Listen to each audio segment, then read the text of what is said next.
Hello, this is James Grumbick on a very special international broadcast of scientists, experts, researchers. You know some of them, some of you don't know. I don't know all of them. But what's great is we're here to discuss all of the issues related to 5G, EMF, smart cars, smart grids, the climate hoax, all of it. We're going to dive deep into it because the globalists, the satanic globalists, have a plan to shut us down. But I want to explain in a simple 2-slide deck what's going on right now, because it's pretty interesting. You got to see the number of distractions they're throwing at us.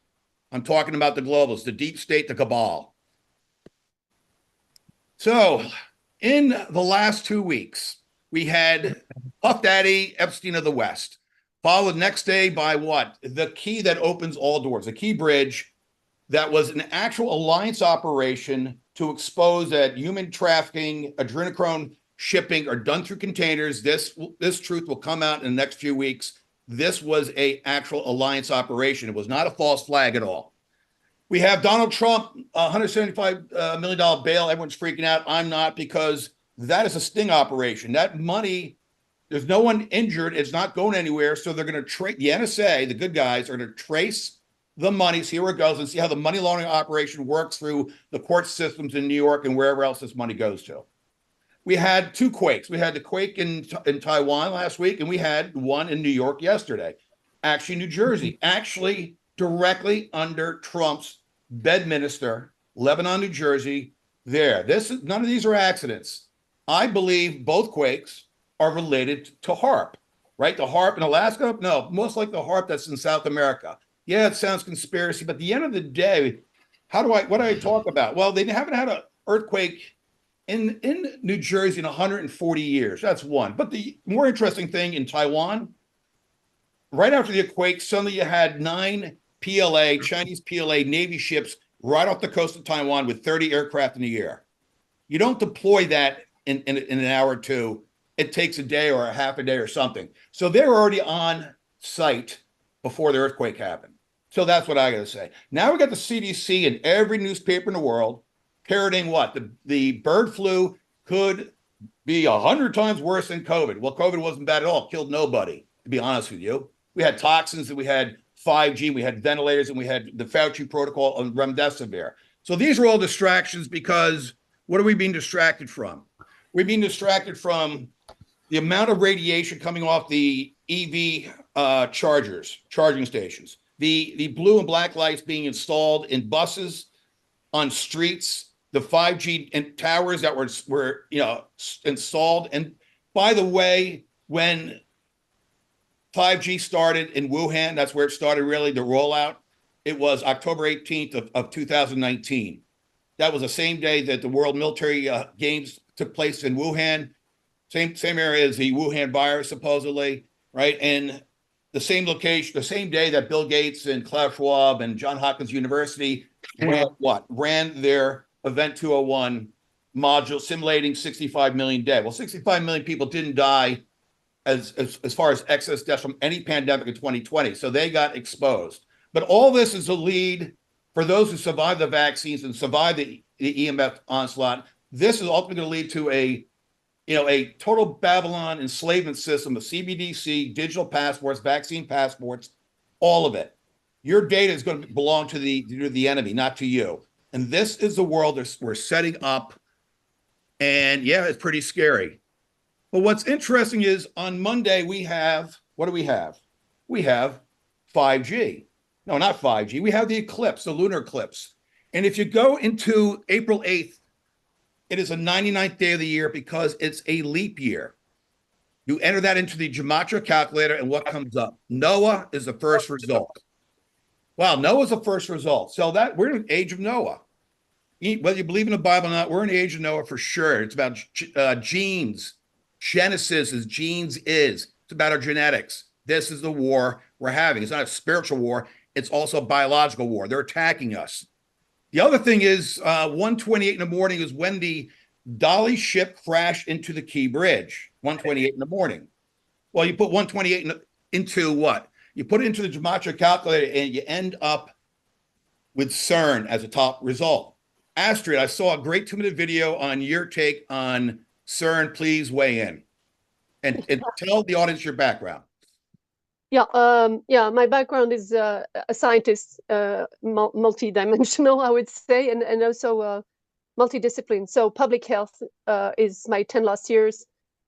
Before I was in geriatric medicine, but the last years was the 20 past years was with WHO, the UN, and I even had to organize events and with WHO, with CERN. So I have been in CERN for different events, organizing, knowing that, trying to take students there. There was nothing to see at that time. But what I want to say is for people who don't know me that, yeah, I have a PhD, I have a master's degree in master's science. I have all the diplomas, but even Reuters is cutting me down, saying that I have never worked for WHO. And no, I have worked many, many times. I've been very discreet about it because people were jealous. So I just kept it for myself, and it made a lot of trouble when they found out sometimes. But I worked on international health regulation pandemic for 3 years. That was official with the university and WHO. So I know a lot that I can disclose today. That's what I could say for today. So what's going to happen for anybody out there? Are we going to see a cinema show from CERN? Are you going to open some portal? Are they going to give us Project Bluebeam fake alien invasion in the sky? What, are they going to just disrupt the natural wonder of the eclipse crossing America? Anyone have any thoughts out there before we move on? No, but I can say then the CERN is there announcing that they're going to reactivate the colloidal HC. I can never say the whole word. Tell me the whole accelerator. Proton accelerator. Yeah. So they're going to initiate it on the 8th. And they're actually building another one of 91 kilometers. They have one of 27, and they have announced, and I posted that on X because it was so shocking. They said that they would implement a ring of 91 kilometers, and it was be the Lord of the Ring, and they put the picture of the Lord of the Ring, and they said that this will swallow all human rights and all people. So that was the plan. And when I saw that, I said, they're crazy. This is really and so I come back a few years earlier. I met 2 physicians from the CERN at a dinner, and I was lucky enough to be beside them, and I'm always fascinated by physics, nuclear physics and quantum physics. So I asked them, how many dimensions do you have? And they said 17. And today I'm like, 17, but 17 is a very symbolic number in the US. We have that with everybody there. So this might be why 17 is so important. The second thing they said that I remember really well, we had a big discussion. I said, what is special is really happening in the CERN? And they said that there are beings coming out of portals. And I tried to get in that a lot. And they said, we cannot say more than we are secondhand experimenters. So it's not us, but it's our friends. And they did that twice. And that was in 2014. We did that twice. And I said, could you have a description of those beings? They're from other dimension, which one?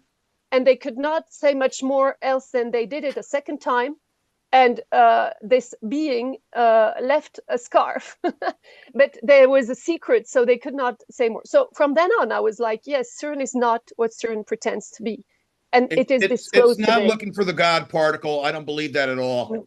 I think it's there for something out of the book of Revelation, literally. We're going to move on from CERN. I want to say what is happening. Go ahead. So what is a prediction that I find incredible, but it corresponds to what Switzerland is and what they have done at the Gotthard ceremony for the tunnel of Saint Gotthard, which means God, the biggest mountain almost in Switzerland that you can drive on. They have made a satanic ceremony. And they say that it is linked to that, and that this portal is going to open again on the 8th. They're going to try and get those beings in, not good beings. They're going to try to bring them back because they're losing the battle. So we have to all pray very hard, and we really have to ask for beings and invoke our own, gods, Odin also, because this I find it very aligned with everything I know on CERN and the Saint Gotthard and Switzerland, called Helvetia, and Helvete is I think I said it on this show before. Helvete is Hela's Odin's sister, Enfer, how you say, Inferno. Yeah. It is How do you say in English? Out of Norse and Nordic mythologies, no question Right. about it. I agree with. I'm going to play 3 short videos real quick, and then we're going to get into the show on the dangers that are around us everywhere. My son was feeling a lot of 5G in the last year in New York City. I moved out of New York in 2021, but he was super hypersensitive to one part of the living room, 18 stories up, 14 stories higher than where the 5G towers were located on top of a small building. And it was remarkable that he was that affected, but he was that affected. Let me play these videos real quick, and then we'll get everyone to weigh in.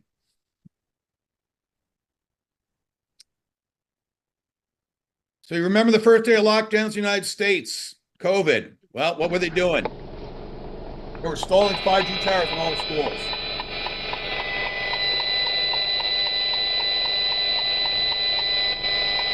This is a school in Connecticut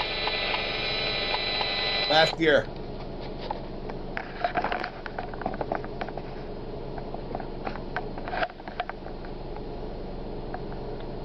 This is Cromwell, Connecticut, right near Stop and Shop.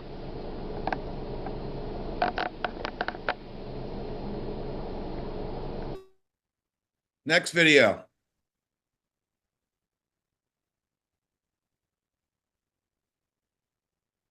Miami.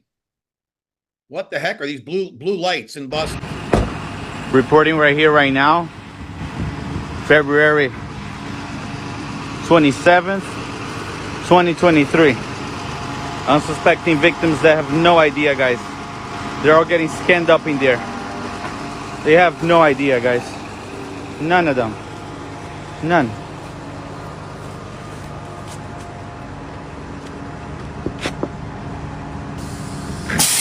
This bus go to Miami? No, that'll be the number 2. That's the two. Number 2. Thank you. Thank you so much. Got it. Thank you. Look at that. They have no idea. They wait for you to get in the bus, and once it shuts down, it turns blue to start scanning you up, guys. Really can't make this shit up right now. Look at it. Excuse your language on that last short video coming right up, and this is a little different, but this is Toronto, Canada, and these are just passionate local citizen reporters reporting stuff that they know doesn't belong. It's not part of the world we actually grew up in, right? Something's changing They're big time. putting these black lights in all over the place. Oshawa's got them, Hamilton's got them. I believe Brampton's got them, Mississauga's got them now. People have no idea. That's shit. That's how they're going to tell who took the vaccine and who didn't. That was the end of the videos. Anyone would like to weigh in on any of the lights? Some's for vaccines, some is to basically, I guess, sterilize you with millimeter waves. Who would like to begin speaking? I can do a quick one. Go ahead. I just found a recent research article where they find that particular green and blue lights at 500 to 600 nanometer frequency range. They claim they have done research where these frequencies in these types of light will activate the graphene hydrogel to start to grow and assemble nano antennas. Understood. Dr. Young, would you like to weigh in on the graphene part of it and the potential for 5G connecting with it? Yeah, thanks, James. Graphene has been a conversation that's been going on since the release of the inoculations, and that was a question that's been evaluated not only by myself but another group out of Spain, and basically we confirmed each other's science that the inoculations did contain a nanomaterial of graphene oxide, and that graphene oxide wasn't necessarily in all the inoculations. In fact, 90% of the injuries and deaths that have been associated with the inoculation were caused by 5% of the the vaccines, and that was in the first vaccine.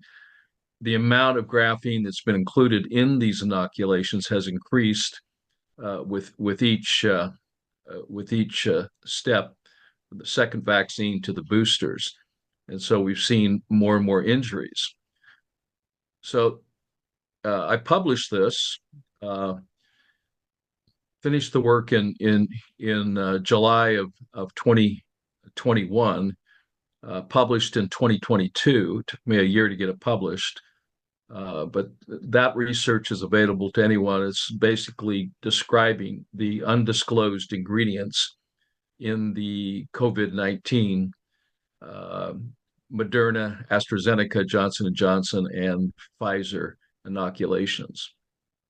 So there's a lot of folks that have been concerned about that, considering that graphene oxide is cytotoxic, genotoxic, and also magnetic.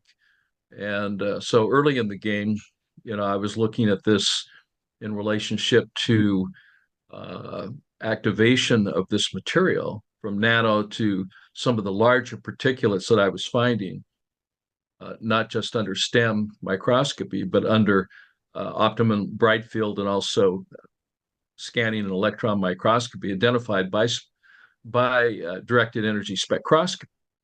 We have its signature. It's not something we think. We know that graphene is the foundational material that's being used as a platform to deliver a variety of different elements or compounds for various nefarious reasons.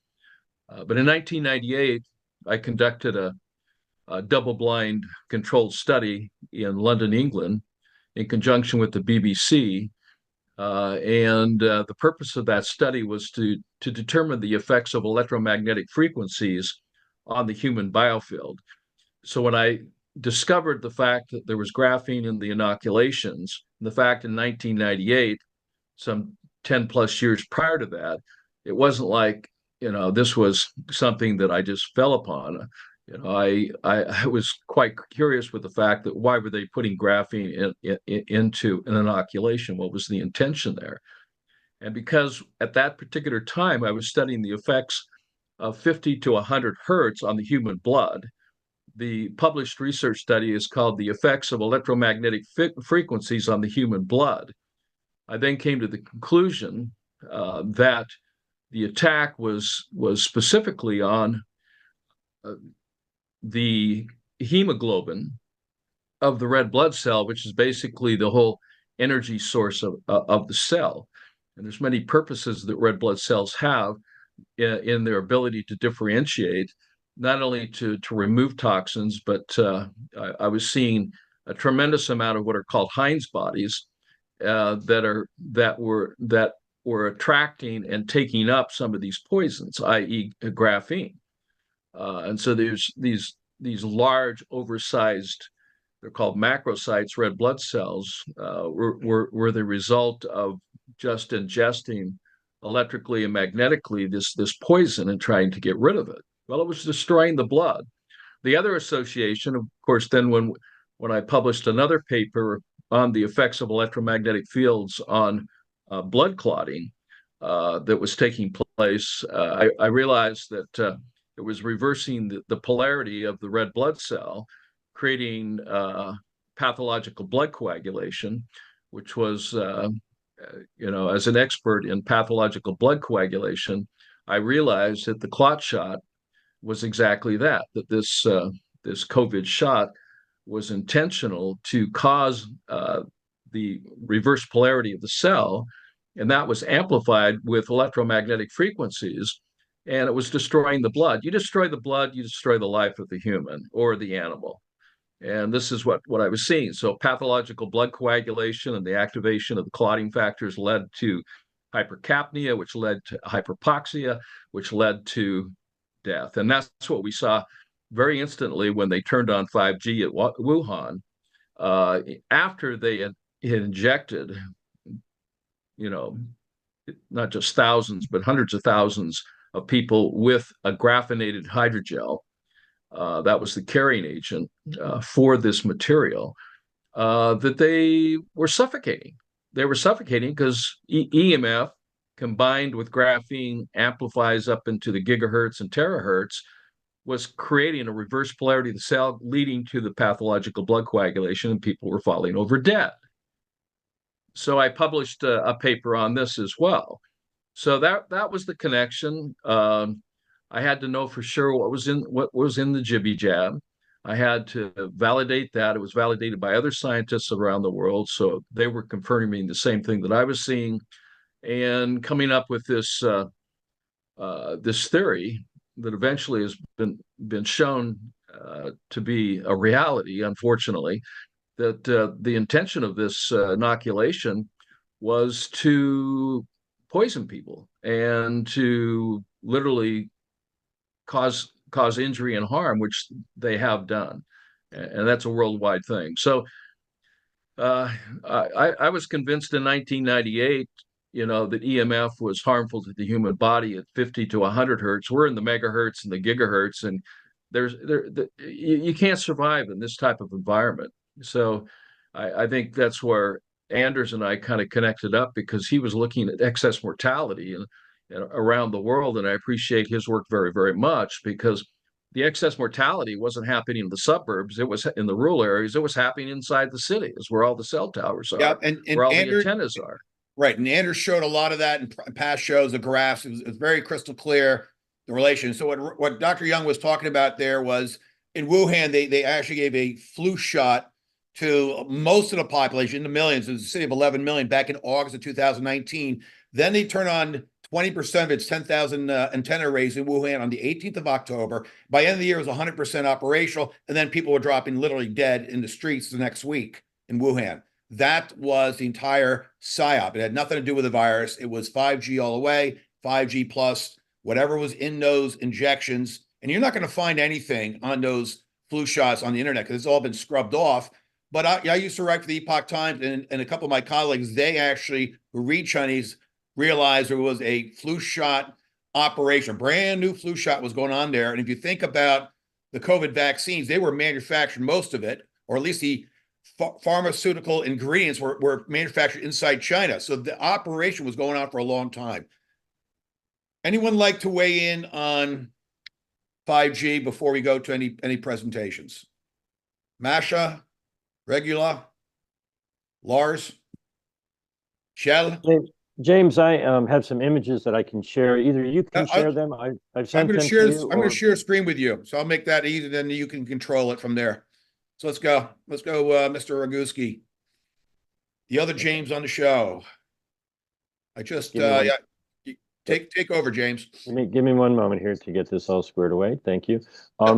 I want to try to make this simple for regular people, and just want to touch on a couple of things. Distance matters. Okay, I know everybody says size matters, but distance matters as well. And so this is a graph from a website of a good friend of mine. We joke his nickname is Paul G. You don't want to know about 4G, 5G, or 6G. You want to get in touch with Paul G. And so on wireamerica.org, this little chart is right on the homepage. Most people who've ever used a cell phone understand that you've got 1, 2, 3, 4, or 5 bars. The amount of energy that you need to make your phone work is relatively small. But if you look at the problems that are caused when the amount of energy you're dealing with, is much, much, much higher, the maximum allowable amount is 5 billion times more than needed. Now, one of the problems is they're basing all of this on whether or not being exposed to something warms your flesh, like a microwave would warm food. And, that is such a ridiculous ancient guide, to look at this. When you just take a look at this chart, 5 billion times more power than is needed to run your phone, you might take a little concern with that. Now, down at the bottom, it says a typical WTF. That's a wired or a wireless telecommunications facility, you know, a cell tower. So I think it's kind of funny, you know, that a WTF is what they're zapping you with. And I just want to share one more image. Bear with me a moment.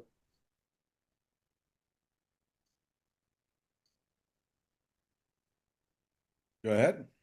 In 2021, on Friday the 13th, there was, oh, sorry, just bear with me one moment. There was a court case in which absolutely enormous amounts of information were shared and entered into the court case. And again, I'm sorry, just bear with me here one moment. Okay, hopefully you can see this page. Yep, there we go. Okay. Thousands upon thousands upon thousands of pages of important information were admitted as evidence in this court case. It is absolutely undeniable, you know, the health damage that these frequencies cause. All anyone has to do is reference this case and point to these thousands of documents. I encourage people to learn about, you know, as much of it as you possibly can. Go to wireamerica.org. Enormous amounts of information to bring it down to, you know, real life, real people. You know, seriously, people, do you want the federal government to take over local zoning control and enable cell phone companies to basically install their towers on your property, you know, just feet from your bedroom or where your children are? You need to take action, but you need to know enough to be able to speak intelligently and use the tools that your legislators have no idea about. And so, you know, just go to Wire America, WIRE. Wires are relatively safe compared to wireless. So wireamerica.org, get the information, get informed, and keep it simple in many ways. You know, you wouldn't go climbing up a cell phone tower and hang out there and get zapped at full power. And you certainly don't want them to be installing that, you know, in your front yard based on federal regulations that run the risk of taking over local zoning rules. Thank you, James. So for the audience, antennasearch.com, enter in your neighbor's address. I would never enter in your own address. I'm serious about that because they're always collecting data, remember? So, but I would enter an address that's near you just to find out where the antennas are. So I live in the east end of Sarasota County. I put in the nearest antenna to me is basically a mile away, which is actually really safe compared to where I used to live in Upper East Side of Manhattan. So if you, whether you live in the rural, suburbs, cities, you can find out where all your antennas are. Go to antennasearch.com, see how many there, what the clusters are, the distances to where you live. You really want to do that. Antennasearch.com. Masha, why don't you join us? Go ahead. Introduce yourself to the audience. Me, Masha? Yeah. Your turn. Excuse me. I would prefer to speak as the last one, but I wanted to ask on this antenna search page, it's just for the US, isn't it? Yes, that's for the US. But there's going to be something similar in Europe, I would think. Okay. Maybe I've never tried it with a European address, so maybe it does work, but antennasearch.com. I just checked on this on the side, the placeholder says enter US address. I'm very fast, and then I'm just going to switch back to and to listen to the others. I'm activist from Germany. Yep. Masha Aurel. I am daughter and granddaughter of Holocaust survivors. I was really pissed off. I found it extremely tasteless the way how the anti-Semitic cudgel was misused. And this is when I founded the We for Humanity International Initiative by Holocaust Survivors and their descendants. And we had kind of more reasonable freedom of speech for a while. We perhaps don't have any longer. Unfortunately, we're fighting the global superstructure, government superstructure that wants to censor us, wants to cancel us, that do all that stuff. So I'm with you on that activism. Lars, weigh in. Go ahead, Lars. Floor's yours. Do the same. You have to unmute, please. Yes, all of these various issues, 5G, vaccines, and so on, we have some groups working on it in Norway. We have several actually, so we want to combine them. And then we want to match what you guys and the network you consist of, so that when we file what we call, just say, a complaint, we just want to irritate and make sure that they are aware that Norway is waking up. But the most important is to wake up the sleeping people of Norway. So as soon as we have filed something, we can actually, if we wanted to, withdraw it after a few months, because that's not the main point. The main point is to do what the opponent fears the most, and that is for us to gather. They are now splitting us in every sense and has been for 100, 150 years. So worst case scenario is that we gather together and stand up against them. That explains a lot of their main philosophy and their attacks on the human beings. And part of uniting worldwide is waking up. And a lot of people have been vaccinated, unfortunately. A lot of the pineal glands have been shut down. A lot of people have been conditioned to program, especially in the United States, as consumers, to believe in the government, believe in the media, and do all that. So they need to have their mass psychosis broken somehow, and I believe it's coming. A financial crash will help. Unfortunately, more turbo cancers and more deaths for the vaccine, that might also help. A World War III event could also help, right? If we go to a nuclear countdown between Russia, United States, NATO, so on and so forth. So those three things, in my mind, are kind of like the big 9/11 event, like 100 times bigger, 1,000 times bigger than 9/11, to bring the world to a complete stop, shut everything down, and wake up the masses. Then once they realize that BLM and Christian conservatives are not the enemy, they don't have to love each other, but they can unite and realize the enemy's the committee of 300 or 1,000 or 10,000, whatever the number is of these banking globalist corporations, right? The fascist state that's been created worldwide. That's who we're fighting. Shell Tora, go ahead. Nice to meet you. Explain your background to the audience too while you come up. Hi, my name is Kjell Tore. My background is in actually piloting ROVs on the offshore industry. I went there from into local politics. Then about a decade before this, I heard about what the plan was from people like Alex Jones and David Icke and so on. Yep. And I just kept tabs, and then I went offshore and they locked down the world, and I did easy head calculations that they're out of their fucking minds. So then I started to gather all this information, so like Anders did, and just kept, what are the numbers? Numbers doesn't add up. And then going into the local party, I felt this enormous responsibility to like dig into this, and then came the injections, of course. And then what are they? Well, they're experimental, and then I blow the whistle on that. 2 days later, you got the health minister of Norway issuing warnings and stuff and talking about anti-vaxxers. And then I stumbled into the global research network called Hanson Wade for all kinds of biotechnology and gene therapies. And I found the first genetic vaccine summit, which was in 2021. Obviously, nobody wants to report it. Not, well, you're kind of the first guy reporting on that right now. But, so I just went from there. And then I also, I studied the law. I want to fight for human rights. So I'm one of the very few that has studied the technologies and putting the law frameworks together for people to understand what's going on, and showing them the network. You mentioned the committee of 300. Yeah. There's also a couple of councils above that, which is Yeah. the Council of 13 and so on. Yeah.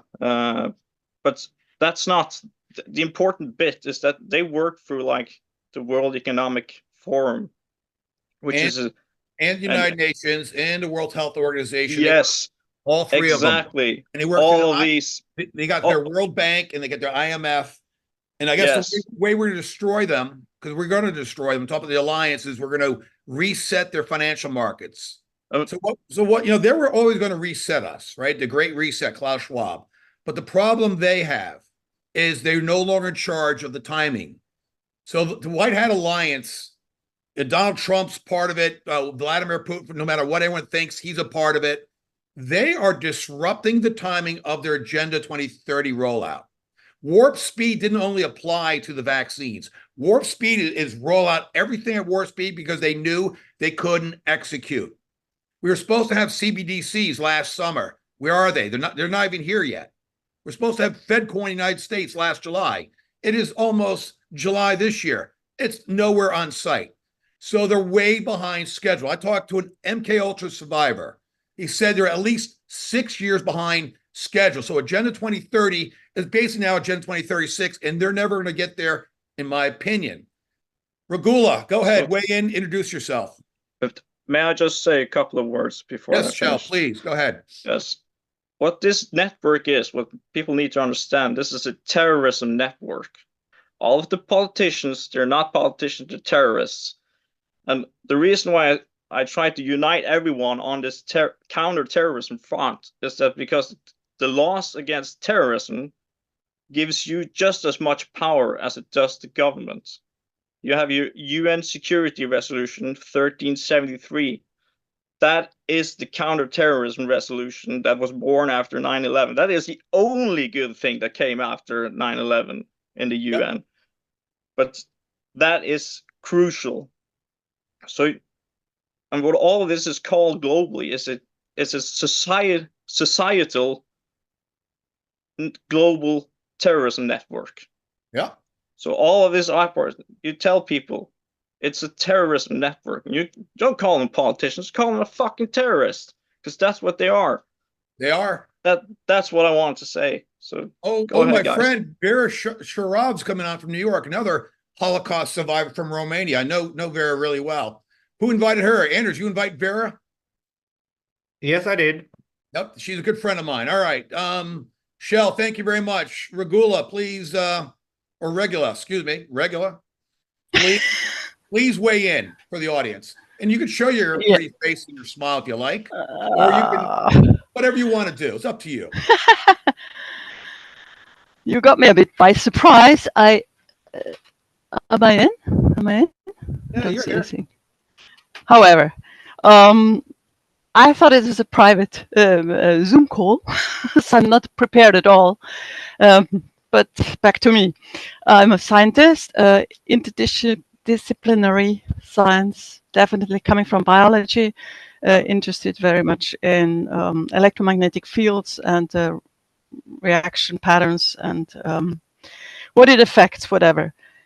Right now, I'm not in any institution or so I'm not bound to anybody's opinion. I'm just bound to my soul. Yeah, I'm also in a way activist. Actually, I'm Swiss, but I'm living in Germany. I moved to Germany 20 years ago. Somehow amazing to me to see that former friends of mine in Switzerland are bound into the 2030 agenda. Yeah. Very interesting. Yeah, I'm watching this. I mean, I share your opinion. We don't have to go into details. That's just all criminal. So for the audience, where spring is rebirth and everything. So Jesus Christ said he was a sword that divides families, divides nations. Well, what sword is it? It's not vaccines. Vaccines are dividing families, have been dividing nations, right? Sweden didn't mask up. Norway masked up as an example. No, the sword that Jesus is talking about is the truth. The truth is dividing families. Mm-hmm. The truth is dividing nations. The truth is dividing corporations. That is what's happening. And a lot of people are waking up to the truth. And that's what we need to push to everybody. Vera from New York, great to see you. It's James Grumbick, your former New Yorker living in Florida. How you doing, Vera? Okay, more or less. You know, we're on a seesaw, aren't we? Yeah, But we're in the seesaw. So you've been really wonderfully outspoken at different conferences and rallies in New York City. I attended a few of them. You're an amazing speaker. Your story is very important because we're going through another kind of Holocaust, are we not? yes, we are. I So, said fully, and I'm talking about precisely, you know, in Palestine. yep, that's happening as well, right? And so So that a is lot of things are coalescing right now. which I think might go to a conversion point and kind of blow up on the globalists, I believe. Well, Right? they're causing it, so you know. It's almost like they're juggling too many fires at once, and they're not going to be able to catch them all. That's so I really think the alliance that's against the cabal, they have disrupted and put their sequence of operations out of order. That this is they're in a catch-up game on top of the enemy, and they're going to lose this ultimately, but at a very steep price. Vera, why don't you tell in 2 minutes, tell your background to the audience of who you are. Your story is actually very amazing. Well, I'm one of the few remaining Holocaust survivors, okay, because I was a child at the time. So, and although most of my career really has not been as a Holocaust survivor, but with COVID, that's what I wind up being, because nobody else is allowed to touch the parallels that I saw clearly right from the beginning. Correct. I think, you know, if you haven't seen, I suggest you see the documentary that I did, Never Again Is Now Global, which is 5 episodes. We're working on the 6th, and actually I'm working on a book as a companion to this, taking from many, many angles. There are more parallels than I really expected to see. But here we are in the midst of all this, and much of it is going on according to the plans laid out way back then. Hasn't changed, and the use of propaganda and mind control and all that hasn't changed, just got more technical, more, you know, if you will, scientific. It's not science, but it's what. Yeah, and it was also right? Follow the science. Always the same damn thing. yeah, it was imported from Nazi Germany. Absolutely. What a lot of Americans do not understand is we didn't win World War II. It just went underground, right? The global population was sick and tired of war by the 5th year, between the war in the Pacific and the war in Europe. It was just like enough already. Well, So the globalists backed off, right? They knew they planned a World War III, and we've been in a World War III. But World War III is not trench warfare. It is a biological warfare. It is a genetic warfare. It is an information warfare. It is a 5G EMF warfare. It is a kinetic warfare in the last 2 years between Russia, Ukraine, and NATO, and the Mideast, the conflict that's going on now for the last year. But we are now going to some huge event this year. It just feels this way. Financial crash, a nuclear showdown with Russia. Something big is coming. Everyone feels it. Even the normies realize something's wrong. Thorbjörn, how are you? Good evening. Good evening. Yeah, so you joined us a little bit late, but we're talking about 5G EMF and those threats to human biology, to reproduction, to our brain, to connecting us to the master AI in the sky. Go ahead and weigh in. Well, James, before I start to talk about the situation in Norway, I was just wondering, I heard recently that the warp speed project started in the 80s. Can Correct. you confirm that? Yep, it did. Well, I just wanted to say on behalf of Norway that we are in deep trouble. We have something that everybody is aware of, the young global leaders, but we're extremely central to the movement, and there are a lot of schools in Norway going on for years. They're really a lot of they're kind of young, between 20 to 40, around there. Yeah. And then we have something called Health North, that are extremely activist on behalf of the WHO, and the way they're hiding through schooling of this technocracy. They're extremely good. They know when to speak and how to speak, and they above all they know how to hide their agenda.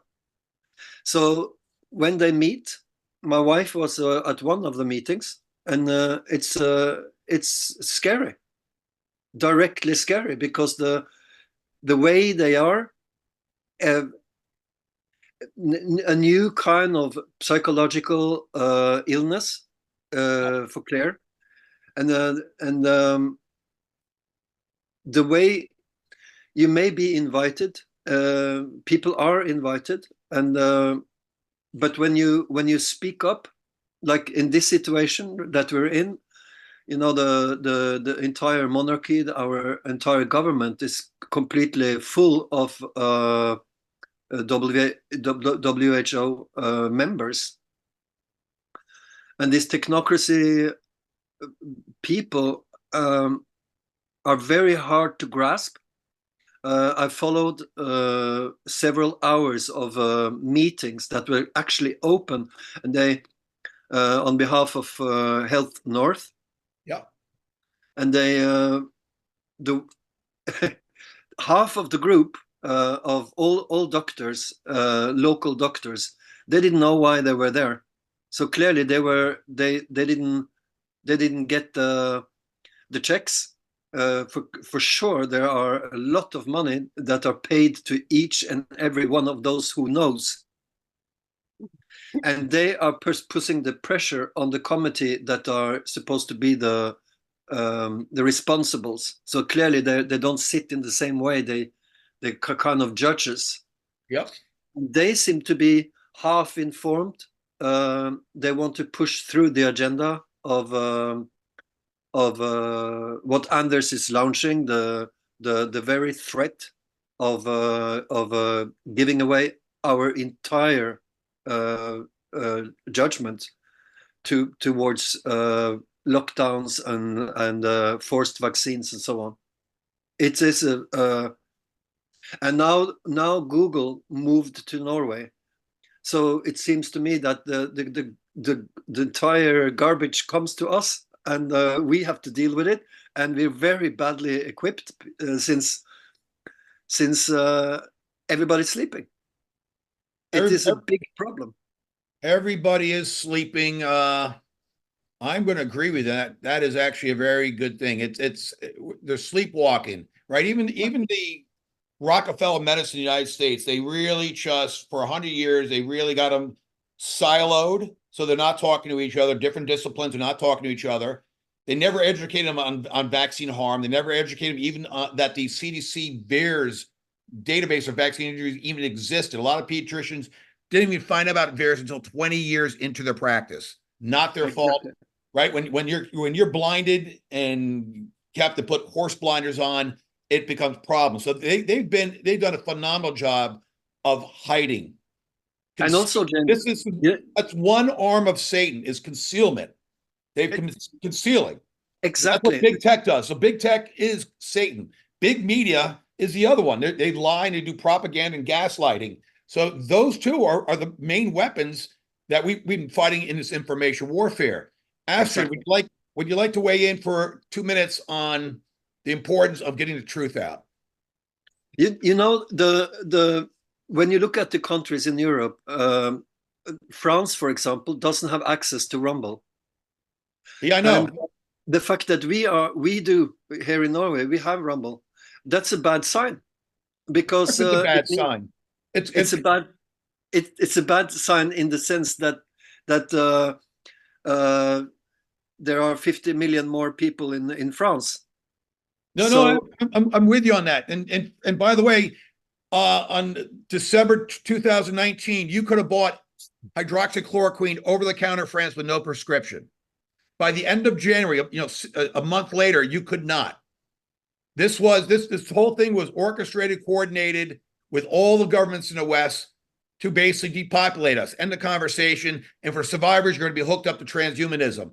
Astrid, are we going to go see a lockdown 2.0? I changed my question. Do you think we're going to a coming global lockdown, the final one against the enemy?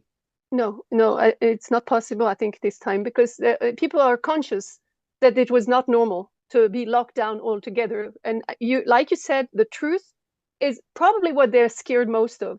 Because if you have the truth, you realize they're lying systematically, that they have been censoring, that they have been hiding their own history in Norway. The real history of Norway is not known. I can't believe my family doesn't even know who is Odin.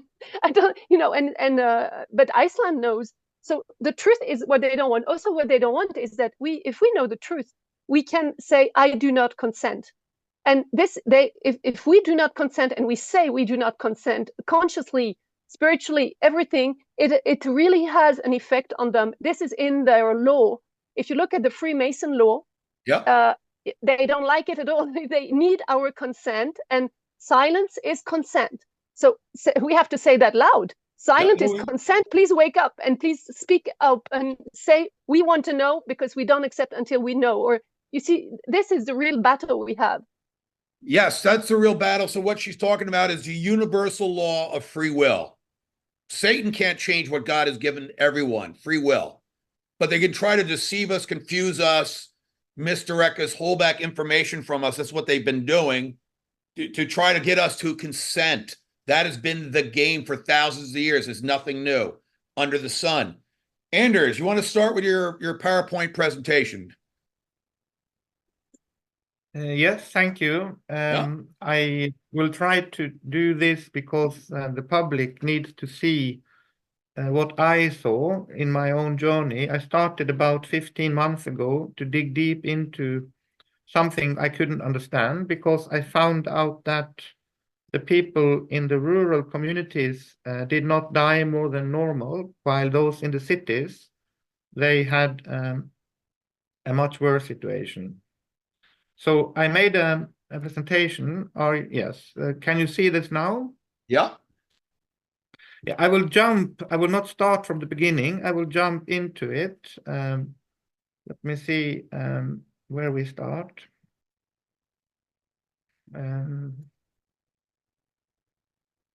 Yeah. So I found out by statistical analysis of all-cause excess mortality that something happened in the cities which did not happen in the same way in the rural, at least for the elderly 80+ age population.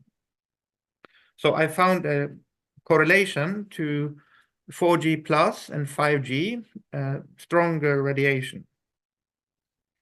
I went into the history and found out that this idea of a virus was never really founded in science. There is no science established verifying that we have viruses as pathogens. Simply no evidence. And this goes back to Louis Pasteur and Antoine Béchamps. And we know now that Louis Pasteur, he was a fraud. And that also went into the idea of psychology, because it started in 1850s, 60s with the introduction of the telegraph. Millions of people got mentally ill connected to the new radiation. Correct. And it went much worse in the 1890s when the electrification came. And what happened in 1918-20 was that they launched both the AM radio or shortwave radio, as well as a lot of toxic experimental vaccines, which were full of copper, aluminium, and possible iron. And it was also chemical warfare agents. So that we know about the Spanish flu, kind of. At the time, nobody talked about Spanish flu. That invention came in maybe 10, 15 years later. So we had a big Asian flu in 1957, which was correlated to the launch of the microwaves by both the military and also civilian TV and radio. And 11 years later, in 68, it came by the satellite microwaves. And then in Nordic countries, it was launched 3G in 2003, while continental Europe, UK, America launched 3G in 2003. And you had, let's say, the SARS-1 and other, let's say, claimed viruses at the time. The swine flu correlated to the 2009, 10, 11 launch of 4G. So we see, let's say, something. We had a new claim, H1N1 virus in 2015, which correlates to the launch of the 2 channels of the 4G, double, let's say, power. Then we have the Wuhan launch of 5G, and we had that delayed to March 2020 in Europe and USA and other places. And we also have the Starlink, which has it has a consequence which we don't know enough about. Just to show you very quickly what I found is that the second largest city of Norway, Bergen, they had a 25% excess mortality during the 3 years of the 2020-22 period in the 80+ age group. Starting in the second half of the 2020 and going up gradually in line with, at the time of, different types of vaccines. The vaccines were also given to the rural population, but those 80+, which should have been most vulnerable for this virus, there was 0 excess mortality in the 80+ if you lived rural and if you were not exposed to 4G+ and 5G. So this was Norway, and I went to New York City, and I found that you had a huge increase of mortality in the 85+ as early as 2020 at the launch of the 5G. But if you lived in upstate New York in the same age, there was 0 excess mortality. And during the whole period, including the jabbing in 21-22, if you lived upstate New York and were in this age group 85+, there was simply no excess mortality, while if you lived in New York City, you had 50% excess mortality. So this goes on and on. This is the rural 6 states versus New York City. It's the same pattern. There is something coming in 22 because 4G+ started to come. In Switzerland, they put on 5G at a much lower level. It is 0.1 watt per square meter compared to 10 watt, 10,000 microwatt in Europe and USA, 4.3 watt in Canada. But even at 0.1 watt, we see that the old age group had a up to 50% increase in mortality during the launch of the 4G in the first few weeks. And it was not only humans who died, we also see that the birds died in the same time. When we look to Canada, we see that the timing of the death in 2020 was exactly correlating to the timing of the launch of 5G, first in the larger provinces of Ontario and Quebec, and the smaller provinces, they got it later, and we have the data that these Rogers and TELUS, the timing of the launch correlates to the timing of the excess mortality. It's like a hand in a glove. So, and this happened also much earlier. We see here at the beginning of the 4G launch in 2010-11, in California, I grouped 50 counties of California into 4 groups, whether they are huge counties or very small or in between. And we see that if you lived in the big counties, in these first 5 years of the launch of the 4G, you had a 70% increased mortality in the big cities, big counties, in all ages, while it is close to 0 in the rural places. When you go on to the next upgrade to the 4G 2 and 3 antennas, we see the same pattern. In Sweden, we see something very special because it is a country of a lot of immigrants, and many of them have dark skins. And we see that in Stockholm, they had up to 150% increased mortality in April 2020 when they launched the 5G in the 65 to 75 age group of the so-called foreign-born Swedish, which to a big extent have dark skins. So the assumption here is that we can see a connection to the skin color as a proxy of lower vitamin D if you live in Nordic countries without enough supplements. In London, we can see that they put on 5G about a quarter earlier than the rest of England, and we can see that the mortality increased earlier in London than the rest of England. And this is my scientific findings of statistical, and this is supported by, let's say, Robert Young and Beverly Rubik in their studies of 5G and the so-called COVID-19 disease or types of, let's say, symptoms are identical to microwave exposure type of disease.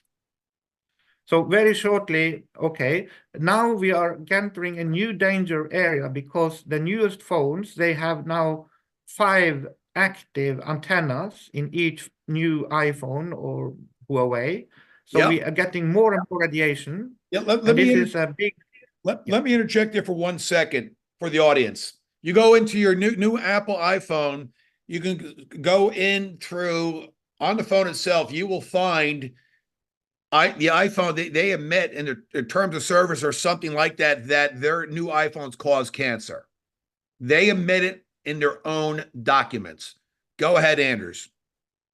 Yes, so they say that you need the distance, but the distance is still bad. My oldest son, he got a new iPhone, the latest model, and I had to try to teach him, and I had to teach myself, but I didn't realize that the latest iPhone and Huawei also now access satellite direct. So Starlink is now part of the grid. Sure is. So people don't know it. He believed it is only when he needed it, but I said, how come he knows that? They can put it on and they can do whatever because they all new phones are on the satellite link direct. Yeah, and there might be another purpose you don't know about for that, and I can explain a little bit later. We can speculate. Important no, it's not speculation. It's not speculation. U.S. Space Force was created by Donald Trump first term for a reason, so it's not speculation. Number one, just letting you know. It's on the grid. There's an alternative person. There's an alternative purpose for it. It was originally intended by the globalists to be an enslavement system. That it was built out. I have friends in telecom that asked what's inside a communication satellite 25 years ago. You know what the answer was? 10% communication, 90% financial. They were creating the financial enslavement system 25 years ago. But the globals are no longer in charge of Starlink. Just letting you know. Dr. Young, please weigh in.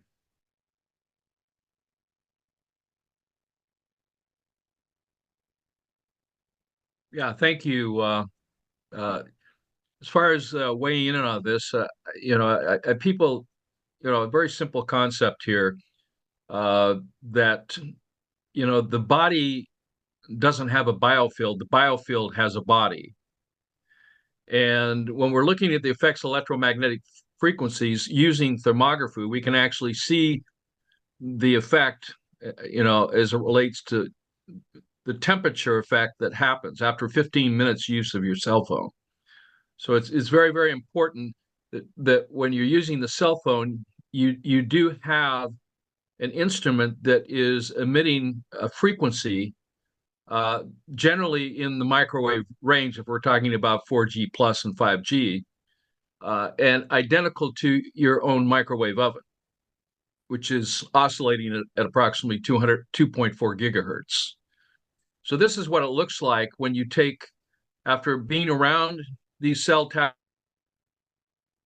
to this EMF directly, your body absolutely increases in temperature. So it just to give you a more graphic idea about this, we've had client patients who, women specifically, who will take their cell phone and rather than carry it in their back pocket or away from their body, they'll carry it in their bra. So they'll put their cell phone in the bra, and the amount of radiation there and the disturbance of the cells and the cellular degeneration that happens, which leads to a clot, the clot will be in the dimensions of the cell phone. So the tumor, the lesion, is identical to the structure of the cell phone. So I want people to understand that the cell phone is not your friend. The cell phone is a bioweapon in of itself, and especially from the recent research that's being done, including Anders' research, as relates to the number of antennas within and the different multiple frequencies within these cell phones. And here again, you have anywhere between 3 to 5 antennas in these cell phones. This is over and above what is necessary to communicate. Now, in addition to that, behind me, you will actually see an aura of the Biofield. I have special equipment. It's called photon interference photography. And the photon interference photography allows me to actually take pictures of the human biofield. And I have thousands of pictures like this. I want to show you this one because distinctly you can see the outline of a face, you can see the eyes, you can see the nose, and you can also see the brow chakra. This is how we identified the reality of these vortexes from the crown to the brow, to the throat, to the heart, et cetera, all the way down to the pelvic chakra. This is not some fantasy. This is not woohoo. These vortexes actually exist, and I've watched them open and I've watched them close. And I want to show you this because I want you to understand a very important point, and that is the biofield that you have has a body, and what is being attacked is the biofield. What is being harvested by these is your biofield, your energy, your life force, and it's being used and harvested by these bad actors. So you've probably seen this in other presentations. Yep. This is the organization, and I've got live video in real time showing the organizations of these biochips of graphene as the foundation of what Noah from the World Health Organization, advisor to Klaus Schwab, was talking about, that humans are now hackable. Well, this has been going on since the 60s, but outside the body, but inside the body, this type of experimentation has been going on for many, many years. And the first evidence of this was in 2013. So this is not new technology. I just posted a video on my Rumble channel that from a professor, well, he's not a professor, a PhD student, talking about his work in this field of biosensing, of internal biosensors, and the base of all this is graphene. So this is what needs to be realized, that whether you've been vaccinated or not vaccinated, there's other sources of transfection. It can come from aerosoling, it can come from, therefore, air, it can come from water, it can come from food. So graphene is showing up in human blood. I knew this early in the game in 1998. I wrote a paper on pathological blood coagulation that I published in 2016. I republished another study as it relates to SARS, severe acute respiratory syndrome, which is not a syndrome. It's actually intentional to reverse the polarity of the cell and destroy the blood. They're harvesting the energy factories, not mitochondria. It's another fairy tale. They're harvesting the energy molecules of our red blood cells, which is hemoglobin. They're destroying the hemoglobin. The hemoglobin is the energy source. It's photosynthesis. Our bodies are electrical. We are electrical beings having a physical experience. We produce acidic waste, and that acidic waste is killing us. But they're destroying the life force energy. The primary stem cell is the erythroblast. The primary cell is the erythrocyte. This is not an immune deficiency. This is an outright attack on the red blood cells, which is destroying life, destroying the quality and the quantity of life. And so this is all amplified with the technology now that is in all of us. You have all been biochipped. If you don't believe it, send me a blood sample. I'll show you. It's just, you just have to come out of the denial aspect of this. We can talk about, cell towers, but guess what? Cell phones and now humans who don't need cell towers have been biohacked. And there's tremendous amount of research, not only of mine at the university, published papers on this very subject, and the patents to back up what I'm talking about. The research papers, but here again, we're talking about thousands and thousands of people over a period of over 25 years that we've been tracking this.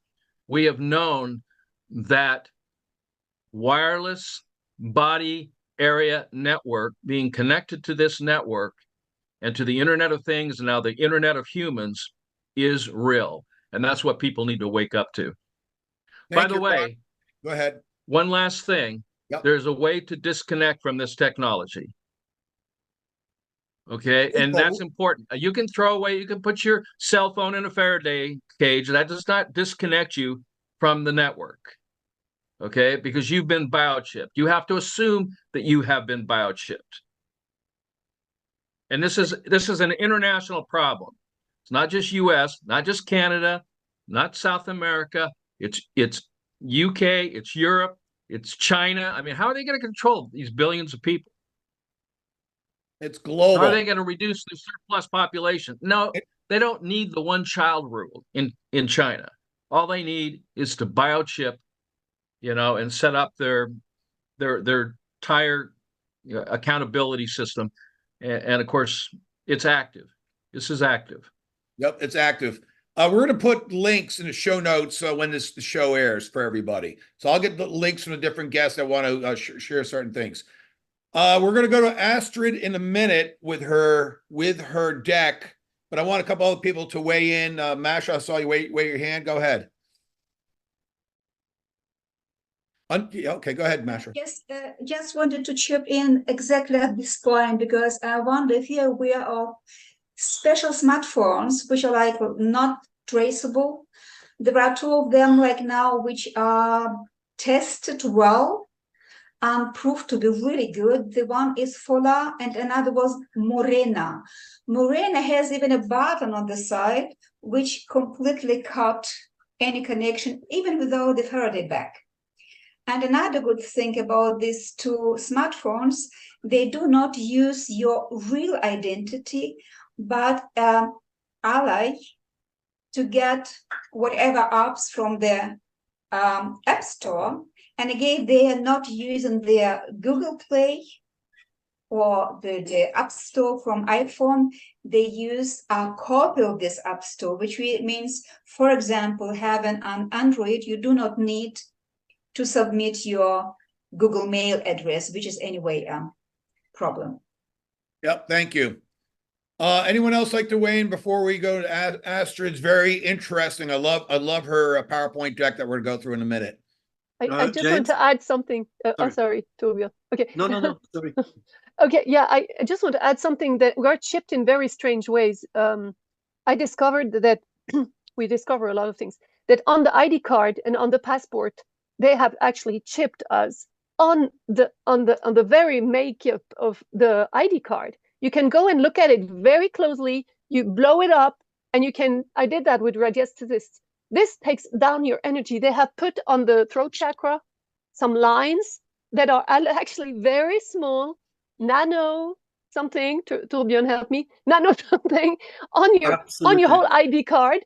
on your passport. And it's it funny is that you mentioned that, Astrid, because I was just going to add to Anders' presentation that so that people really understand how advanced this problem is that years ago, when I was a teacher in nanochemistry, those very years I found 30 to 50 meters long, thin white threads over my trees in the garden, and I was actually tearing some of those spine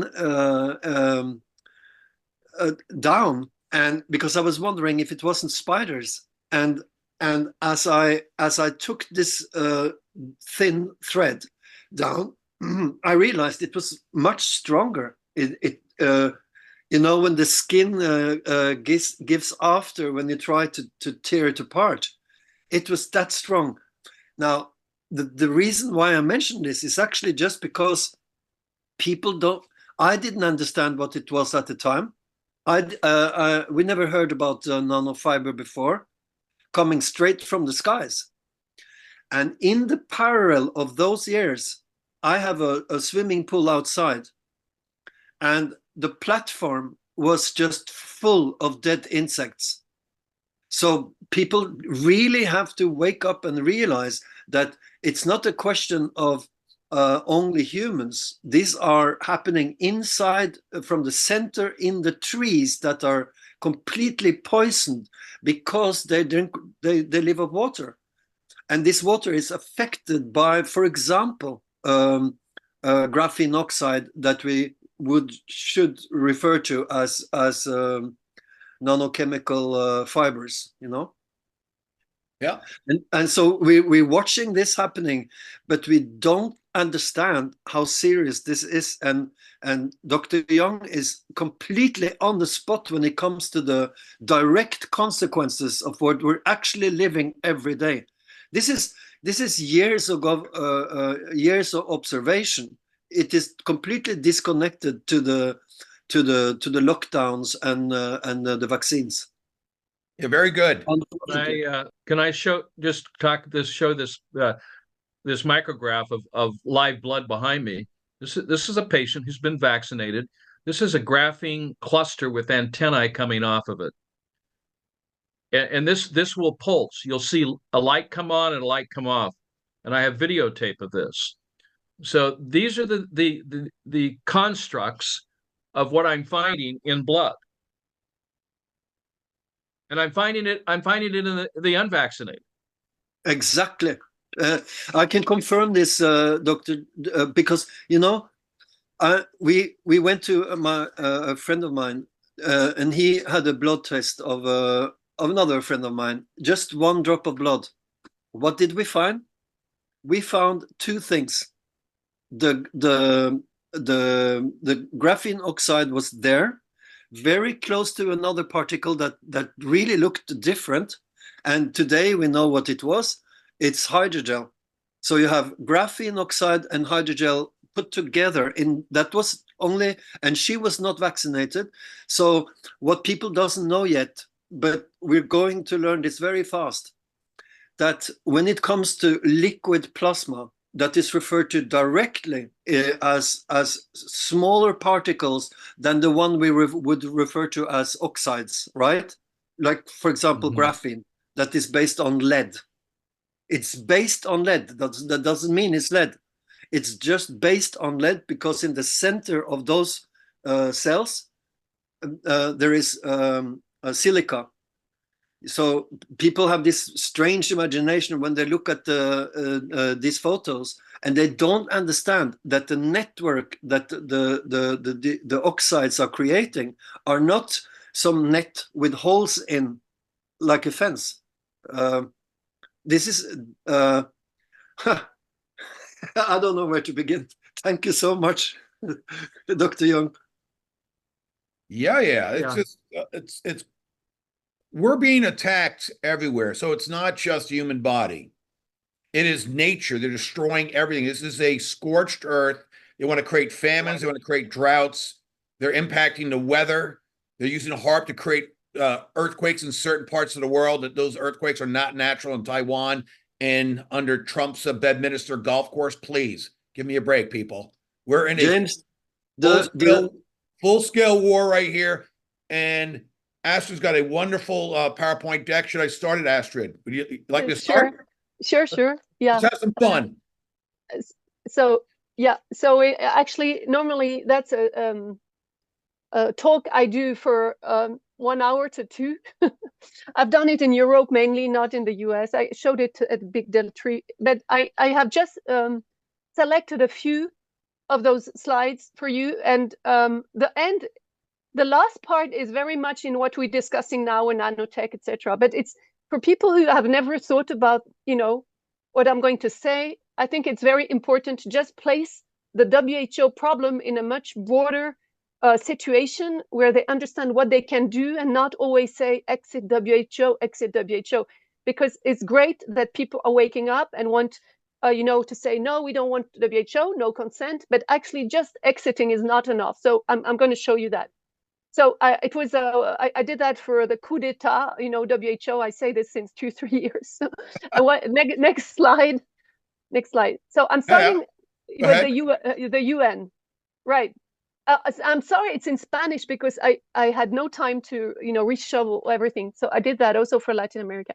So you can type image and United Nations system, and you can find in English, in French, in any language. And so sorry, it's in Spanish. Anyway, just to show you that the WHO is down on the right in blue. You see the big blue on the right. This is WHO. And this WHO is a specialized organization of the whole family of the United Nations system. It is only one agency of this incredible Ponzi scheme. That's why they have their hands on everything. It's a kraken. It is all over. Every topic you want, you get it. And I did not, when we were teaching, I've been helping to teach and put up the design of the International Health Regulation implementation course. And you see that in this blue and in the green on top, you have, for example, the ICAO, which is the International Aviation Organization, and you have IATA, which is the International also Aviation for Telecommunication. And this is why they could just put down all the airplanes at one in the lockdown. So people have to understand that WHO is only an entry point, because it's about life and death. It's about living and not living and being sick. And it's the biggest business they can make on humans to control them. But the rest is huge. You have the World Trade Organization, you have the ITU, etc. So who is really directing the United Nations system? WHO is directed by the United Nations system, but who is really directing the United Nations system? You have on the left up there in blue, you have the General Assembly. That's a meeting like the World Health Assembly every year. It's like an NGO or a business. The board meets every year. So WHO meets every year, normally 2 weeks in May, and the General Assembly with the presidents and prime ministers meet every year in September in New York. But it's actually Geneva, the headquarters, more than New York.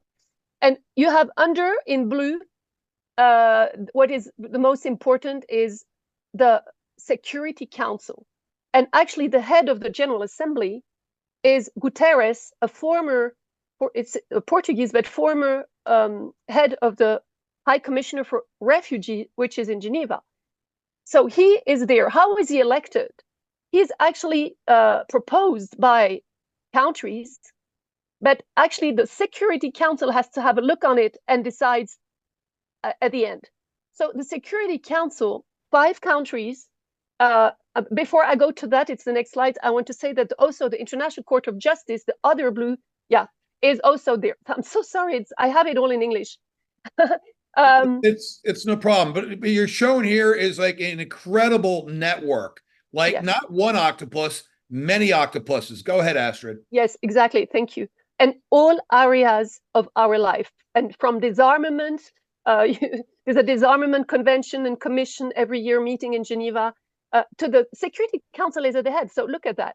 It was created, don't forget, first after the First World War, the Society of Nations in Geneva with International Labour Office. And then second, after the Second World War, the United Nations system was created. And not all agencies at the same time, but it went growing like you say, many systems and many octopuses. The Security Council is made up of those who should keep peace. The United Nations was actually created with the objective to keep peace operations. So who's directing peace operation? Conventions on War and Peace, Security Council. Who? The 5 main veto countries who can veto. You have UK, USA, France, Russia, and China. And if one country gives a veto, normally you cannot take a resolution, but actually to attack Iraq, when what's his name, Colin Powell came with the proofs of that it's wrong proofs that they had some chemical the fake proof on weapons of mass destruction on Saddam. Yeah, keep going. Yeah, that made actually France put its veto, but President Bush attacked anyway. So you see that in fact it is a gimmick that 5 countries are actually directing the whole system of United Nations. And I really don't understand how it plays now with what we're seeing, unfolding in the world with the wrong Biden, etc. Anyway, yeah, thank you. Those who are interested, go and see the Security Council image in the back, which is the most powerful room where everything is decided about peace and war and the whole United system. It is a Norwegian who painted that, Peter Krogh, and this painting has been refused by the people at that time, 1948 or something, and they put it anyway, and you can see that it is very Masonic. It has nothing to do with peace, war, etc. And it was a Norwegian, the first Secretary General. So there is something with Norway from the beginning, and we can explain that they have a special gene, and Hitler and the Nazis were after that. Okay, next one. Yeah. So this image is loaded with blood red in it, just for the audience. Go ahead.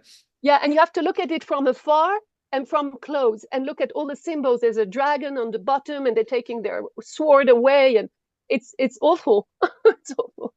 Anyway, so this is the Agenda 2030, and this is built on the Millennium Development Goals that was from 2000 to 2015, and now 15 to 30. They have expanded so many goals that it goes in all agencies, all areas of life.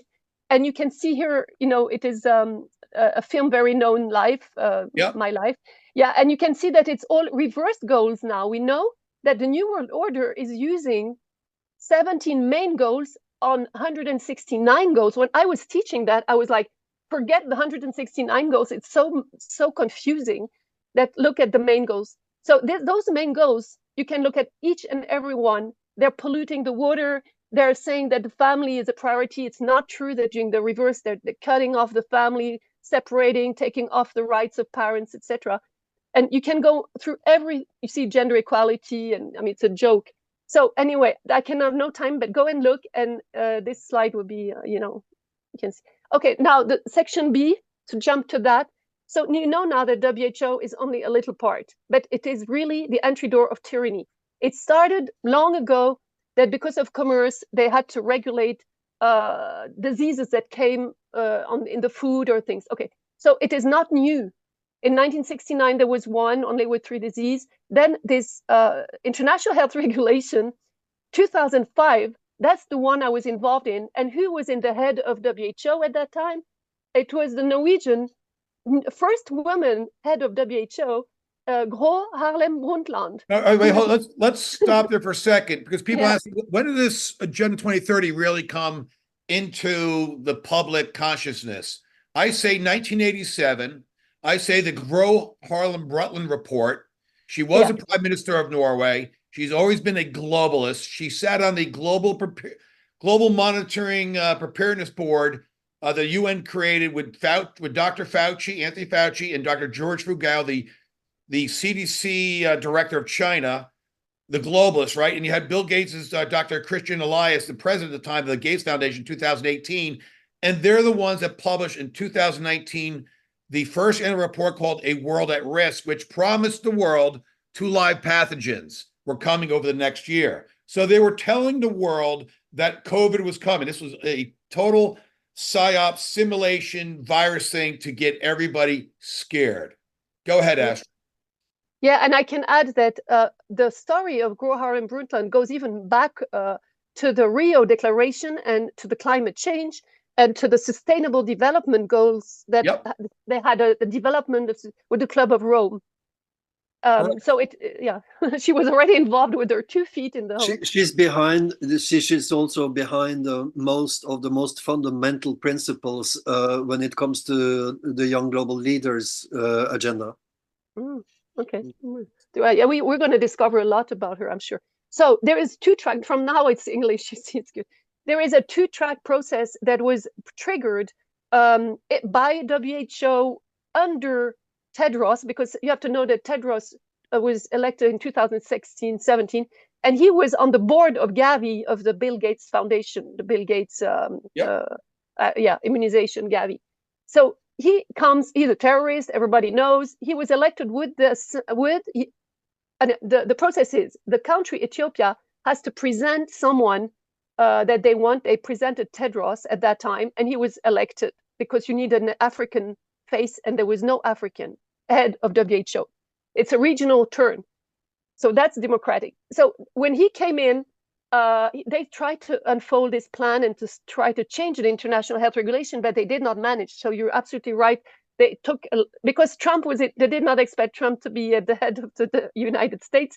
It already took 5 years for them to get the shot. Well, that was part of the plan to disrupt the timing. So people say, well, how do you know we're winning the war?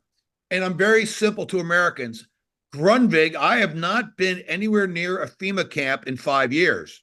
Not close. They're not coming to round me up this year. Nothing's happening. So the camps that were supposed to take us resistors and truth tellers away are not open. They're not being used. There's a lot of stuff in New York State having on paper. Things on paper and regulation bills is not the same things as me physically being arrested, corralled with millions of other Americans and put in FEMA camps. We're nowhere close to that. They're losing the war. Continue, Astrid.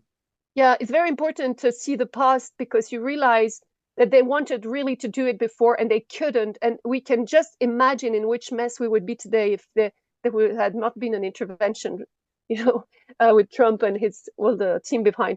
But anyway, so here you have A and B, and just can you come back just 1 sec?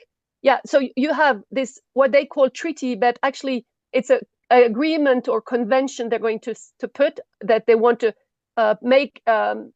What they're trying to reach with this A is to make a convention that reaches out the whole United Nations from WHO, and they're already starting. They're making conventions with the Food Administration, the Food Organization, Alimentary Program, the Codex Alimentarius, with the Animal Health, and with the UNEP, the United Nations Development Program. So this is that will be the allowing legally to go into that direction. The B is what the U.S. led. Her name was Mara Burr. She signed the letter. It's in the next slide. To ask that the international health regulation, which works very well and was giving sovereignty to each country, and every country is autonomous. And in this letter of Mara Burr from September 21, it's the second, you can see that they are giving so many changes in the international health regulation. I cannot even mention how many there are. It's written to Tedros and say, we want to submit it. And this is the game rule. You submit from a country and you say, we would like a consultation. So it goes to consultation with the whole world, every country. That's what happened. Article by article, you can find a compilation of countries who have tried to make the change. So you can see, for example, here that instead, or that the partner shall, may do this, they have made words should. So it became, this document was the shift from becoming something that WHO offers as a coordinator to an order. We shall do this. You will have to comply. We are doing a consensus committee until everybody agrees. Next one. It's just so what is happening that we find, I didn't know that WHO had a constitution, but they are using the constitution, the article 19 to 21 and even 22. So 19, 20, and 22 are the procedures of vote. if you want to claim that you don't agree, there are many types of, you don't agree on one point, you don't agree at all, but there is no point for exiting, for saying, I don't want to be part of this. So this is where we have found out that the WHO Constitution, Article 19, we're teaching that already, that under Article 19, the International Health Regulation under Brundtland was adopted at 2/3 of the votes, hands up. It's not signed. It is absolutely not a signature. And this is where everybody is wrong when they say signing a treaty. No, it's not a treaty. It is a simple adoption of a text with hands up. Can you imagine? And that's what's going to happen at the end of May. And what is very strange is that normally this meeting with WHO is 2 weeks. This time it is only 1 week, and it starts the last days of May up to the 6th of June. So I don't know what they're cooking on the side, but it's very strange. You see, so people are horrified to see that. But when you really, yes, you see, in Article 22, the Health Assembly, which is the World Health Assembly, can decide for this, that. But everything they show today that they want to change, they have already done. Yeah, that's the solution before, if you want to come just backwards. And then I will go a bit quicker. Yeah, what to do. And that was the slide I was showing 2 years ago, that you can always counter the UN system. You have to go to the UN at the top. You have to write not only to WHO, but to the Secretary General of the UN and even the Security Council. Now I'm adding more, because if you want to write only to Tedros, he's going to put it in the bin. And they don't even answer. We've tried many times and it doesn't matter. They don't even answer at the Office of High Commission of Human Rights anymore. So it's sort of like vaccine court in America. It's an impossible window to actually get your information to vaccine court.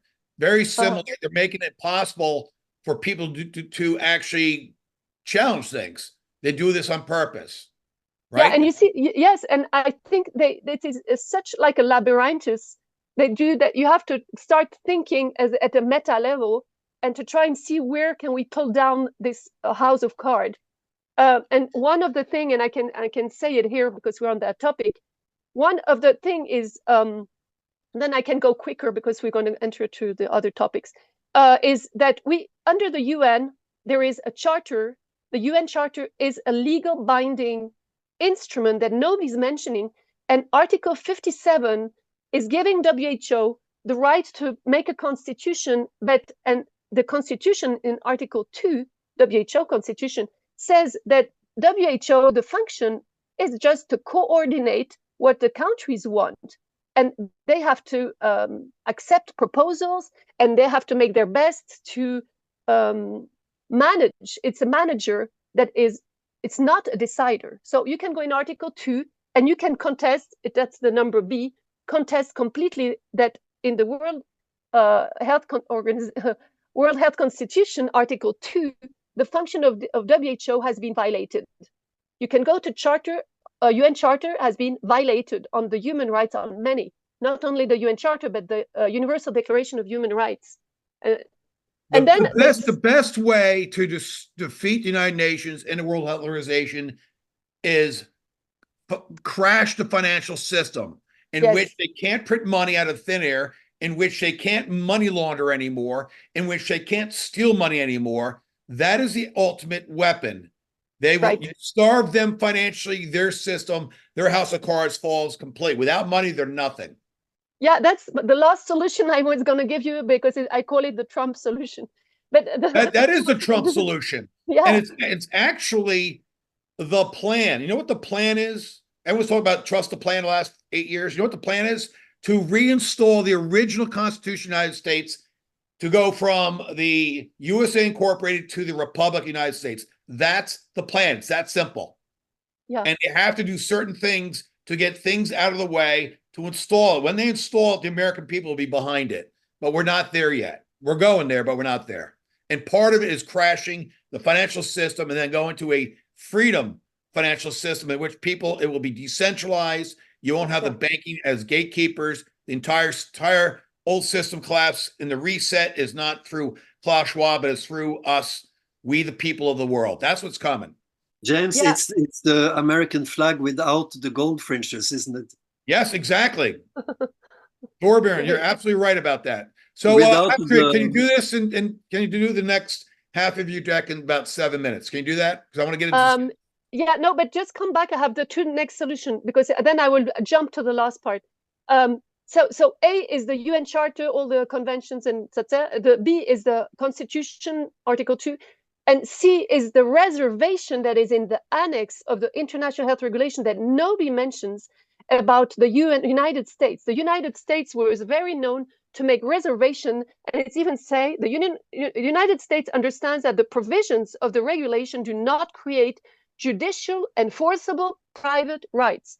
And it is the whole thing is about no, WHO cannot take over neither any country, our country. So that goes completely in what you were saying, that the federalism of the United States is saving you. But this is nobody is using that. And the last is the Trump he says actually in one of the latest video, I love that. He says we have to abolish WHO and replace it with something else. And I would say the United Nations, we have to abolish the United Nations entirely, the Kraken, and rethink and replace. That's really. I agree with you, Astrid. Let's go through quickly. Yeah, no, go to the next. I will do that another time. Yeah, now WHO. Yeah, go next. They want to do health in all policy. They don't want to do innovation in all policy. I was involved in all this. It was in 2016-19. My name is. Keep on. Yeah, keep on. I have no time. Yeah, okay. I have to see it with the slides. It's 7 minutes. Yeah, you can come back to the one more. Yes, that's it. So the total control of WHO, and you have to understand that Gavi, Bill Gates has a building of 10 storage just beside WHO that we paid Swiss citizens. Thank you. And he has occupied with 3 ales with these organizations here. They have the vaccines with CEPI, which the basis is in Norway, I understand. We pay CEPI, WHO, and the World Bank are funding Gavi for the vaccines. So this is the business that is protected by everything that's happening. The vaccines. Then you have the therapeutics on other building. You have United and this WHO, and then you have diagnostics with FIND and the Global Fund. And then you have the malaria and rollback tobacco. This is the business of Gavi. And this is why the narrative that people are going for, no, this vaccine is not good, but there is a virus, a nasty virus, like Van der Bush, Ryan Cole, and Corey are saying is completely wrong. It's a false, fake, false flag. Next one. I'm going quickly. Yeah, so this is what really rang a bell in my mind when I saw that in 2021, that there was not only they create the phase 1 fear of virus, the fear to set up this vaccine, but they had 2 types of documents. One was genome editing, and one was digitalization with vaccination status already in 21, the summer. I had never seen that. So for phase 1, it's the whole psyop of the virus pandemic. And now I understand it's scientific fraud to install a digitalization of people. But the second is about nanotech. And here you go with the Human 5.0. This is at the G20 summit in Japan, where they had Realizing Society with everything. You can see down on the right, Smart City World Economic Forum. Next, I think I have a few. Yeah, that is a slide. I will not stay long on it, just so that people can analyze it, but I show it each time and I can spend half an hour on it with all the proofs. So next, you can see that we're evolving from 1 to nanotech. And here, I have to say something. The virus or anything in IHR, we had 4 typology, but you can see the causality. The virus is only a little, and it's actually not right. So it's parasites, or it's bacteria, or some protozoaires, but it's definitely not a virus.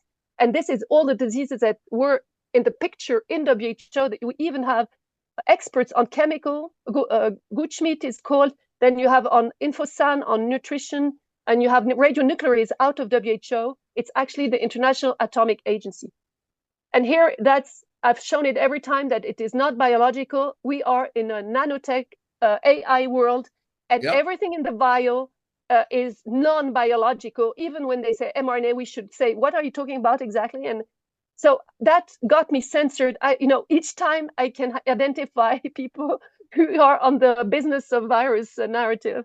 So The truth will always get you censored. Right. So and Astrid, yeah. People don't realize with this simple spray, yeah, you go into the filter. You just change the filter in the mall, in the supermarket, in the bus, on the train, on the airplanes. You just change the filter using liquid plasma from the very substances that we are finding in people's blood. This is creating the same thing. It just takes a little longer while through nanochemical self-assembly particles. Yeah, aerosolizing is very it's important. very cheap to kill people, Well, actually, BlackRock have bought some shares here in Firmenich and Givaudan, who are the biggest firms of aromas in food, and that's why we have to do natural eating, and because nutrition climate is a big thing in WHO now. So we have to be very careful, aroma, smelling, etc. So here is the transhumanist agenda. I think it is the last slide or two more. This is, I tried to make a resume of everything we're facing, a cyber world control with, on the biological level, genome editing, the CRISPR-Cas9 that is in the vax, actually with nanorobots, and then the GMO on animals, on foods. The whole living is attacked. It's not just humans. This is what's worrying too. And then the transhuman body, we have talked about it. The body parts can be inside, on the surface, outside. You can have tattoos, electronic tattoos. And I tried to start a different humans. I never finished, but the cyborg is really, you can see films from Netflix starting to talk of cyborgs as a human race. So what international lawyer Todd Callender found was in the DOD, no less, he found Borg Genesis, they're calling this new like human 1.2 or something, or 2.0. Very interesting. And that's that's the last. People have to understand it. It's global. It's a systematic deception and versus truth. It's a multi-level crime. It's a crime scene. The transhumanism agenda is huge. It's AI. It's not just what we're showing to you. It's a control from a distance from a few people. And the objective, for people who don't know, it's depopulation and eugenic policy, total controls for the name, the fraud on the name. I hope we will get out on the tax. All of it. Is Lars here, or is Lars not here? Maybe he hopped off, because we want to spend the next 20 minutes or 30 minutes to close this out. I want to talk about solutions. Besides waking up humanity, which is in process, that is the most important thing, like Astrid talked about. The truth is the most important thing. Uniting people together is the thing that scares the enemy. And we outnumber the enemy like billions to a very small group of people at the end of the day, right? But they're trying to insert AI to replace workers so they can fully control humanity. So we're really at this very dangerous point now where artificial intelligence is going to replace a lot of jobs in the next 3 or 5 years. And they're trying to get rid of as many workers and replace them as possible, in which they don't have to depend on humans. And the humans they need, they'll turn into transhumans, an army of them or a group of them that they can control remotely. Anyone like to weigh in on solutions? I have a new solution. It was given and discovered by our dear Dr. Anna, but I made my version and it's working. It's oil from doTERRA, and it's grapefruit, lemon, and cinnamon, and you use them in capsules. So you have those neutral capsules that you can swallow with a glass of water, and then it will break down all kinds of plastic, like nanofibers. It literally breaks it apart, and out it goes. Got it. Robert, you want to talk? I mean, I got you on the show. Do you want to talk about MasterPeace solution as another option? You're muted. MasterPeace is a product name from a company called Human Consciousness Support, and MasterPeace is a nanocolloidal technology that I evaluated using STEM microscopy as it relates to its construct, and I can actually say that the construct of this, which is using a zeolite, which is trademarked. We're also in patent pending on this technology. What has been created is a nanocolloidal construct of zeolite Z, which is a multi-dimensional structure, looks like a cage. I think I can show you that in the background here if I put that up in just a few minutes. But we actually use this product in a pilot study using vaccinated and unvaccinated, and in the construct of this, we in evaluating the efficacy and the safety of the product, because one of my concerns it was, how this was going to interact with graphene oxide and as well as aluminum oxide, and also the hydrogel, the polyethylene, and the polypropylene that is showing up in not only just blood but interstitial chemistries as well as urine analysis. So we went into this pilot protocol, and I was able to identify the construct of the zeolite being a hexagonal with a zeta potential surface charge, which was highly active, highly negative, and worked kind of like putting two pieces of a puzzle together of the graphene oxide, which is also hexagonal, but with the opposite polarity, which is positive. So like magnets, they come together. It pulls it within the construct. Once it's in the construct of this, let's see if I can put this up really quick so you can see a graphic on this. I do have a presentation, but I don't want to. There's too many slides to go through this, so I'm just picking and choosing a little bit here and there so you can see this. But let me just go ahead and see if I can bring this up. One more minute, and I will be there.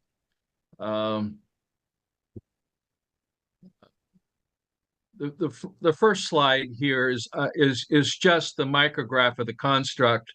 This is a TEM microscopy, transmission electron microscope, showing the hexagonal construct of the zeolite Z that's connected with marine plasma, and it's multi-dimensional. So when we're looking at this, let's see. I hope I have this slide here. This right here. This is the diagram of the it's multi-storied or multi-dimensional, and this is where it attracts. It's a surface charge attracts the graphene, and in the study we validated that in the pilot study that it was chelating a variety of different chelating and grabbing without destroying, but chelating and grabbing a variety of different elements that we were interested in. One was, of course, aluminum. Another one was graphene oxide, two-dimensional, iron, mercury, lead, fluoro, or what is called PFOS and PFOA. The other one that was shocking is we're finding phosgene in the blood of humans and animals. And I don't know if you know what phosgene is, but phosgene is a byproduct of burning off vilinidine dichloride. Vilinidine dichloride is an international nerve agent that's been banned since World War I. And of course, this was the material that the United States decided to burn off in the 20 cars that so the happen chance of in East Palestine of these cars going off the rail and spilling their contents of vilinidine dichloride, which they claimed was not vilinidine dichloride, it was vinyl chloride, which is not a controlled agent. But of course, this came from from a nuclear plant, and they use vinylidene dichloride to clean the rods. And in doing so, they end up with these waste products, of which I guess they don't know what to do with it. So obviously, what happened, at least from our testing, is they burned it. And when they burned it, they created phosgene. That phosgene went all the great Atlantic Ocean, all the way to visit Europe and UK. The plume of it covered the east, the northeast, the southeast, and it's affected anyone. So these people that we're testing for phosgene live in London. So you have to ask a question: what is phosgene doing in the blood of human beings in London? And we know that because we've tested people in the east and the south, all the way down to Florida. But these are some of the compounds we tested, and what we found is a 72% reduction over a period of 35 days, and in some cases up to 94 reduction in all of the 10 initial elements that I wanted tested. We now are in a full controlled double-blinded study with various age brackets going from 25 all the way up to 85. And we've included now, 48 people, and we're collecting more people into our study. If you have individuals that have been vaccinated or unvaccinated that want to participate in this, just let us know. Caroline, who's in London, is assisting this and organizing this study, which we got to the point now we just need to start it. So next week we are starting. So if there's anyone that is interested in participating, this is something that Robert, we've done. But if you have an email address for that study or a link, I can put it in show notes and direct people there.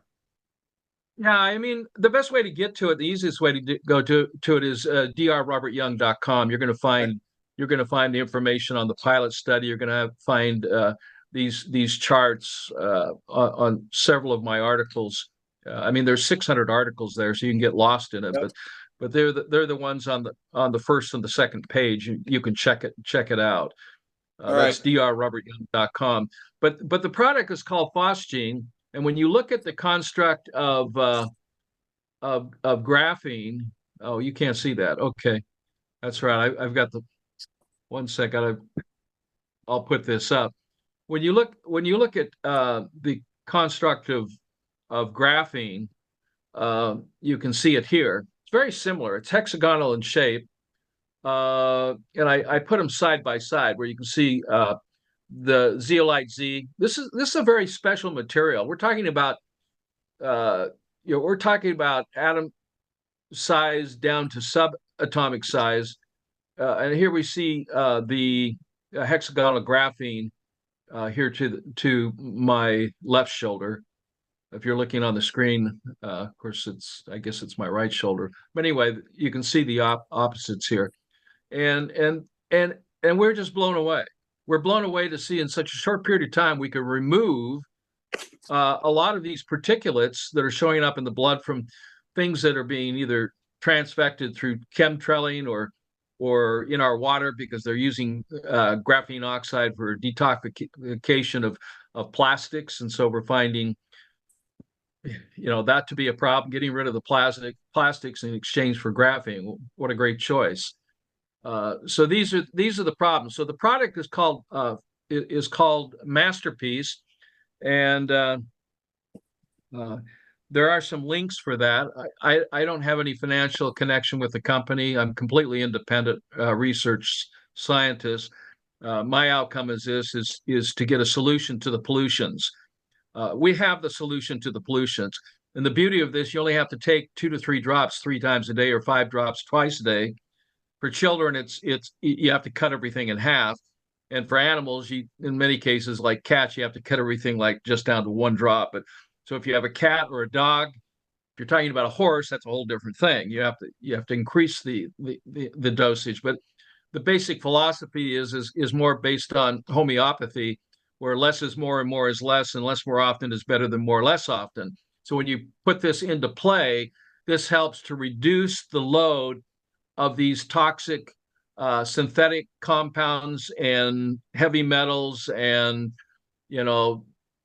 from hydrogel to polyethylene glycol. We have the numbers because we're testing on this stuff. And the good thing about this, we're not just testing the vascular fluids, we're testing the interstitial fluids, and we're testing the urine. So we're getting information based upon 100% of the extracellular fluids. And one of the solutions, very simple for people to understand, is one of the solutions. Let's say you don't have access or you don't have the money, and you need something now and you need to help people now. The simplest thing you can do is start testing the interstitial fluids indirectly by testing the urine, since the urine is a product of interstitial fluid. And if you don't know what interstitial fluid is the fluid that surrounds every cell of the human body. So you have 72 trillion fish or cells that are swimming in an ocean called the interstitium, or the Germans call colloidal connective tissue, or the Schad, which is what I was taught in the 80s by Dr. Marie Blecher, who was a protege of Dr. Gunther Enderlin. And so my education comes out of Germany. It doesn't come out of the United States. The United States just adopted a lot of this stuff in 2019. I don't know why they did it then, because it must have been coming from the good guys, not the bad guys. But the bottom line, you test your urine, test the pH of your urine, test the oxidative reduction potential of your urine. It's simple to do. With the pH hydrant paper, the pH paper should run from 4.5 up to 9. Okay, the ideal pH of the fluid. Okay, and this is 80% of the extracellular fluid. Vascular fluid is 20%.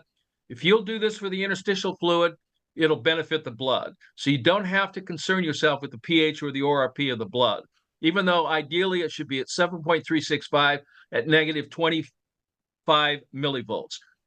For the interstitial fluid, the pH is 10 times higher.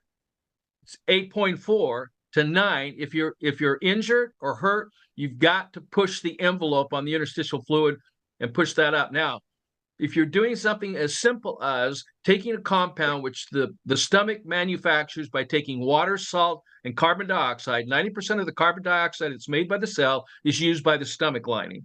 The stomach produces every second, every minute, every week, every day of your life, every day, every week, every month of your life, it produces a compound of either sodium or potassium bicarbonate.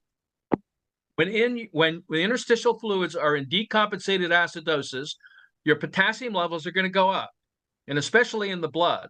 Do not become alarmed that potassium goes up. The reason it's going up is because the stomach needs it to produce potassium bicarbonate to manage the pH of the fluids that surround these 72 trillion cells.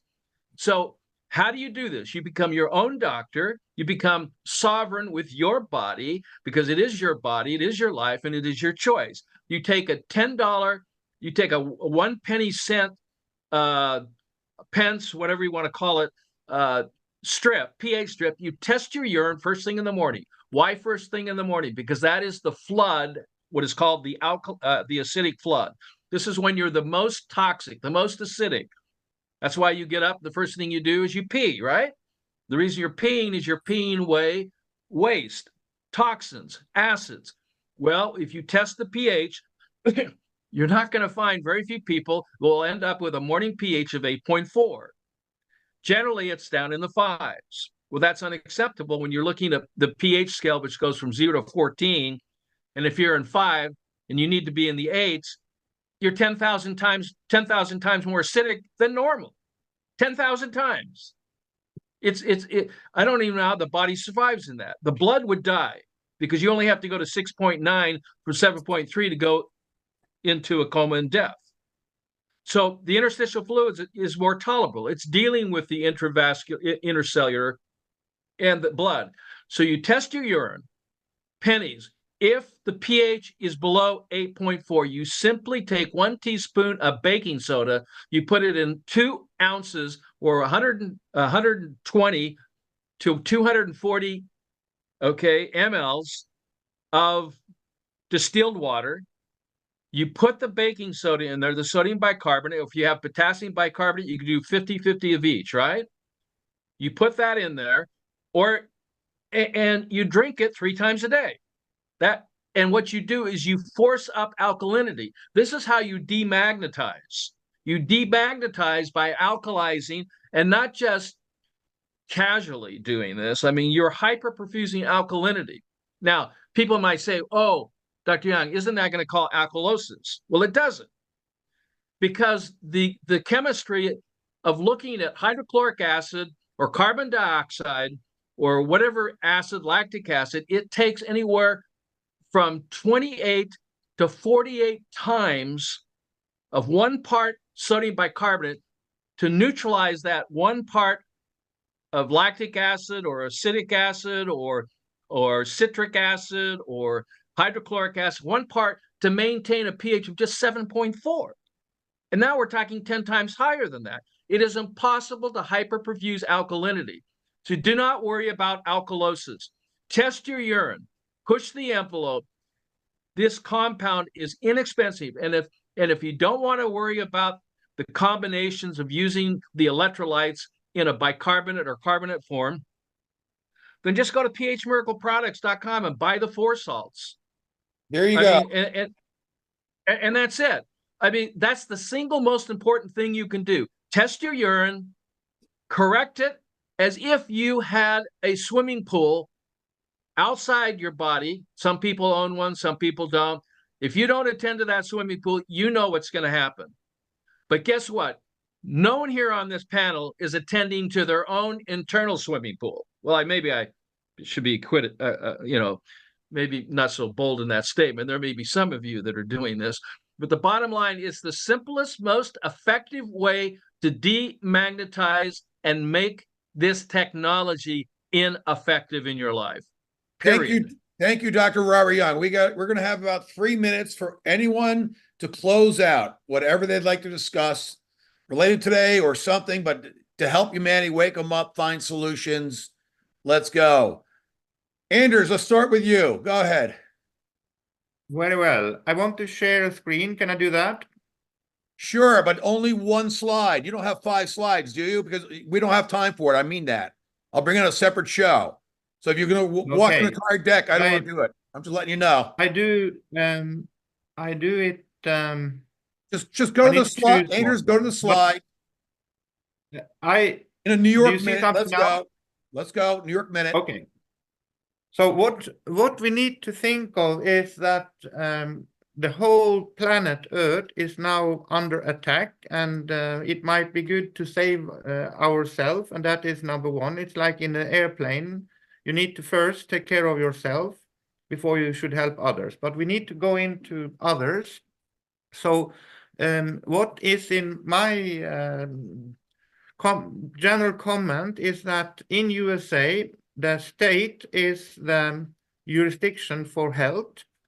In Norway, it is the commune, the municipality, and we need to try to activate politicians locally, doctors locally, to make them aware of this information and to try to make decisions at the local community level or state in USA to make changes. And this is regarding the 4G, 5G, and LED.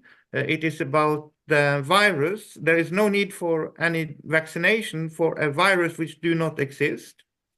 So, and we need to go into food, etc. So, but we also need to go to the higher level of the state and, let's say, the NGOs. It is very much worse or more difficult. It is much easier to start locally and make the snowball roll from a local level.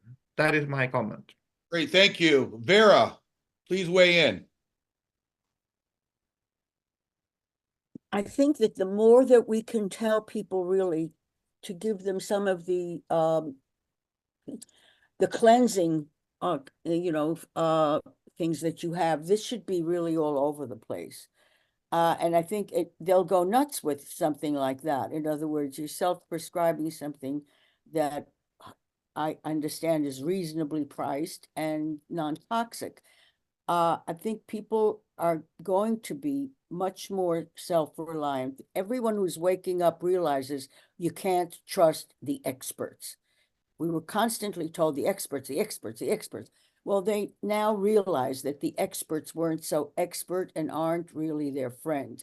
I think that's the time to get them also, give them these kind of solutions.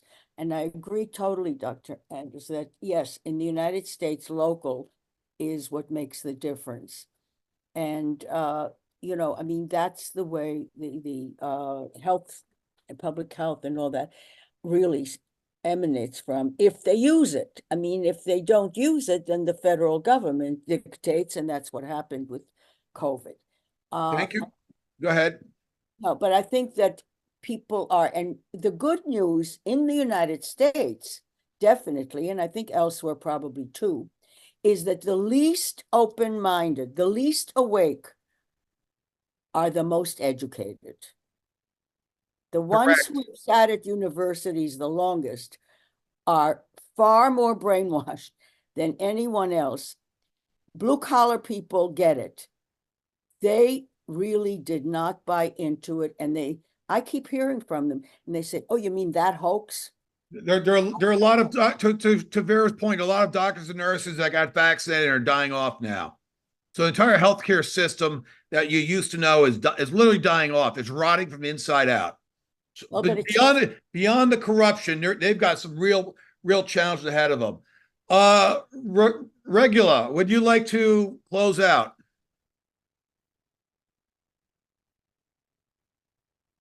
Any comments? And if not, we'll go to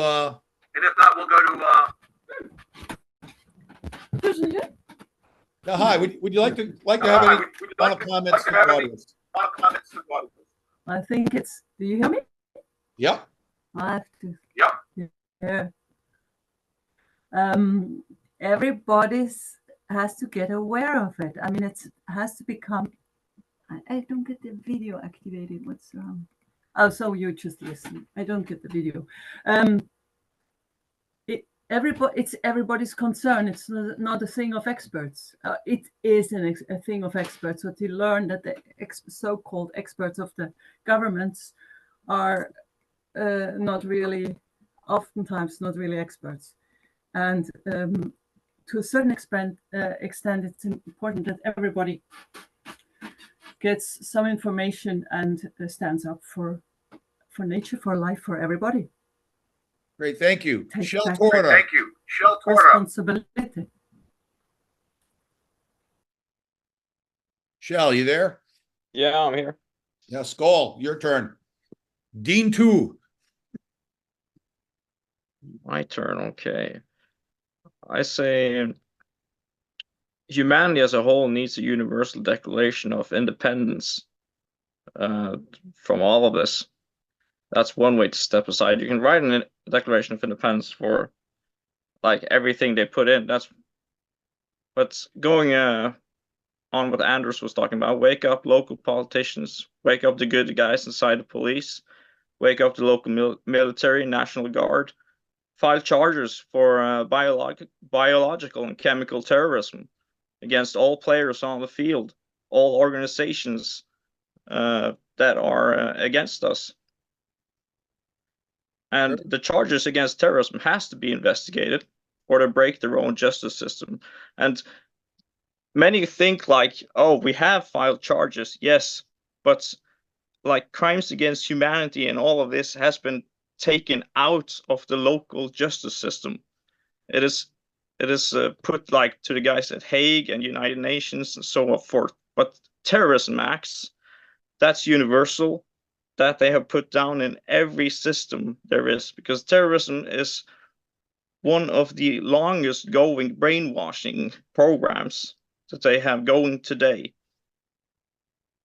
So you have to think like a computer attack where you need a Trojan horse to get inside. Terrorism is our Trojan horse to get inside the system and expose it, as well as get results. And you also have the power to arrest anybody that refuses to go against a terrorist or a terrorist network. Yeah. Very good. And James, can I just for the Thorbjörn, record, it is your turn. Your turn. Go ahead. This is for the record, and it's extremely exciting. It is the fact that the least of the oxides that we were making 13 years ago, the oxide plasma, liquid plasma, that was the last of all the oxides that everybody was talking about, was sea plasma. We were making what is called liquid plasma out of seawater. Of course, that is a chemical play with salt molecules, and I'm starting to wonder, since we have so much sea and oceans around Norway, how we can make our own MasterPeace. Because at the time I was in a congress in Dubai, plasma congress, and one in Rome, and at the time we already had sea plasma, and I can make it. It's very easy to make, and it's funny because it looks gray, and that gray pattern is quite confirming when Dr. Young is talking about that sea plasma also have, or rather, in a nanochemical way, when you make nano capsules. That is the in the literature today, the new name for it. Well, they are hexagonal, and that's amazing because hexagonal shapes are also graphene oxide. So that's a big surprise in the geometry of those molecules. And so we can make a lot of them in Norway since the ocean is full of it. Yeah. El Kogstad, who is this? Are you Lars or you're somebody else?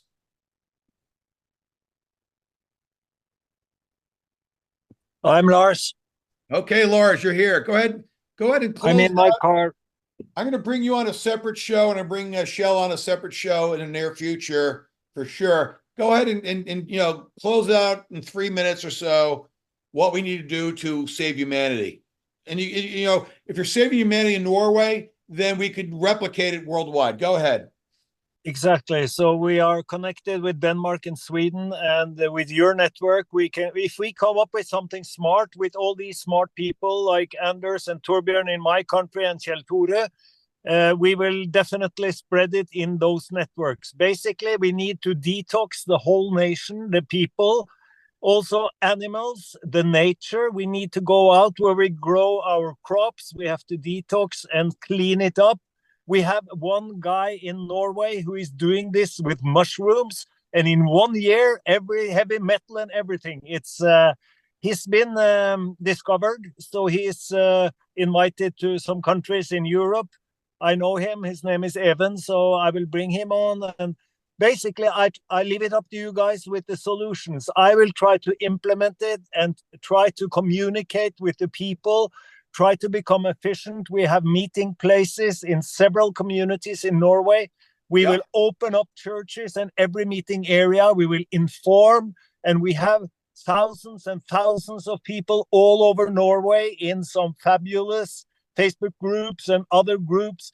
We will reach them and we will help people and tell them everything will be okay, but listen and do whatever you're told from these experts, the real new experts who know what they're doing. Yeah, thank you. That was excellent. Masha, would you like to close out, please? Yeah, I'm with Joel thinking on political ways to find a way. So I would like to quite briefly update on the situation in Germany, because I think it's commonly relevant.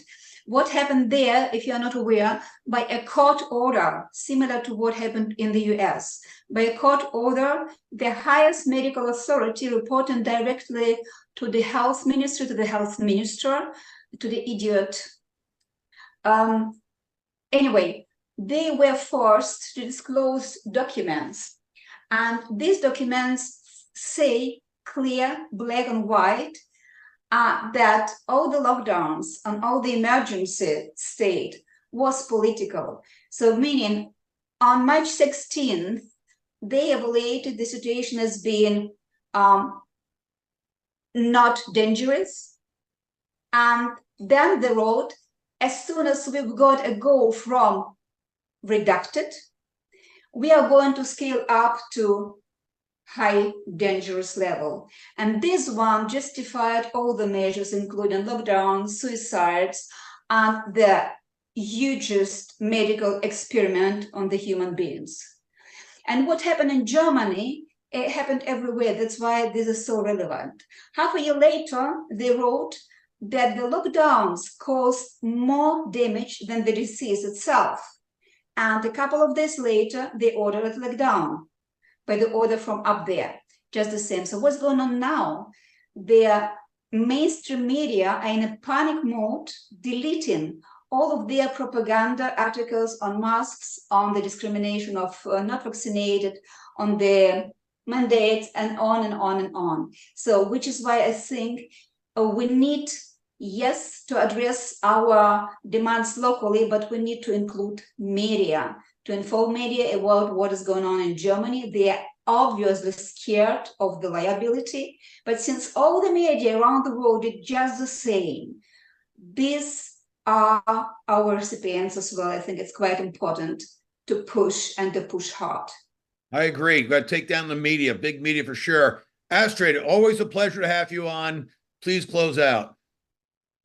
Yeah, well, there's a lot of things to say, but well, the main thing is to get ready for the change and for this movement. We the people, and we the people is we are all together in this. So I'm trying to always understand where is everybody in its life, because some are vaccinated, some are injured, some, but what is going on now, we can take it to the policy level. The policy is not going to change, they're going to crumble down, and they're doing that.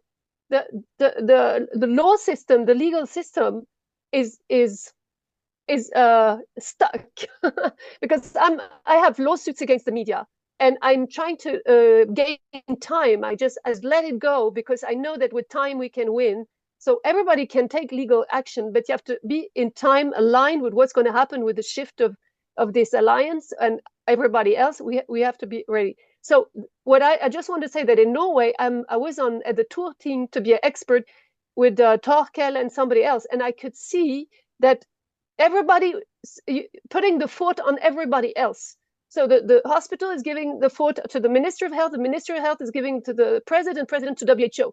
And everybody's very happy to accuse WHO, but we cannot forget all the people who have been on the way, criminals. And they really, even if they're psych ops, we have to not forget this. Once it will turn and we'll be happy and we will forget that. No. So one of the most important things that I see is that people are programmed for fear and for the news coming up, and like X, the disease X, and we have to really help them to heal from the PTSD. I think I had one, because I thought I was always on emergency. The 2 first years, I made so much stock that now I have to eat for 5 years, I think. But we have to deprogram very slowly people who have been traumatized. They're all traumatized by this. And I think the psychological and spiritual level is one of the most important, because what's going on today is energetic. If you have the will and the energy to say no and to move on and to keep your personality and to go inside, to say, I am going to decide today to be happy. And you go and you just stay on that line, you will succeed. This is the inner warrior. And the Vikings are here. I think they have enough of this. So I would say we are facing not only terrorists, but a cult.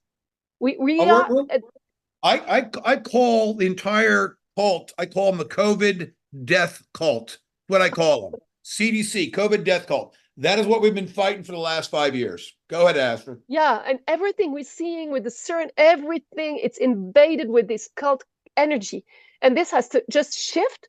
And I know the Bible has a lot of quotes, and I haven't never read it completely, but every good things that you can do for yourself, read good books, read the Bible, read any book, look at nice films.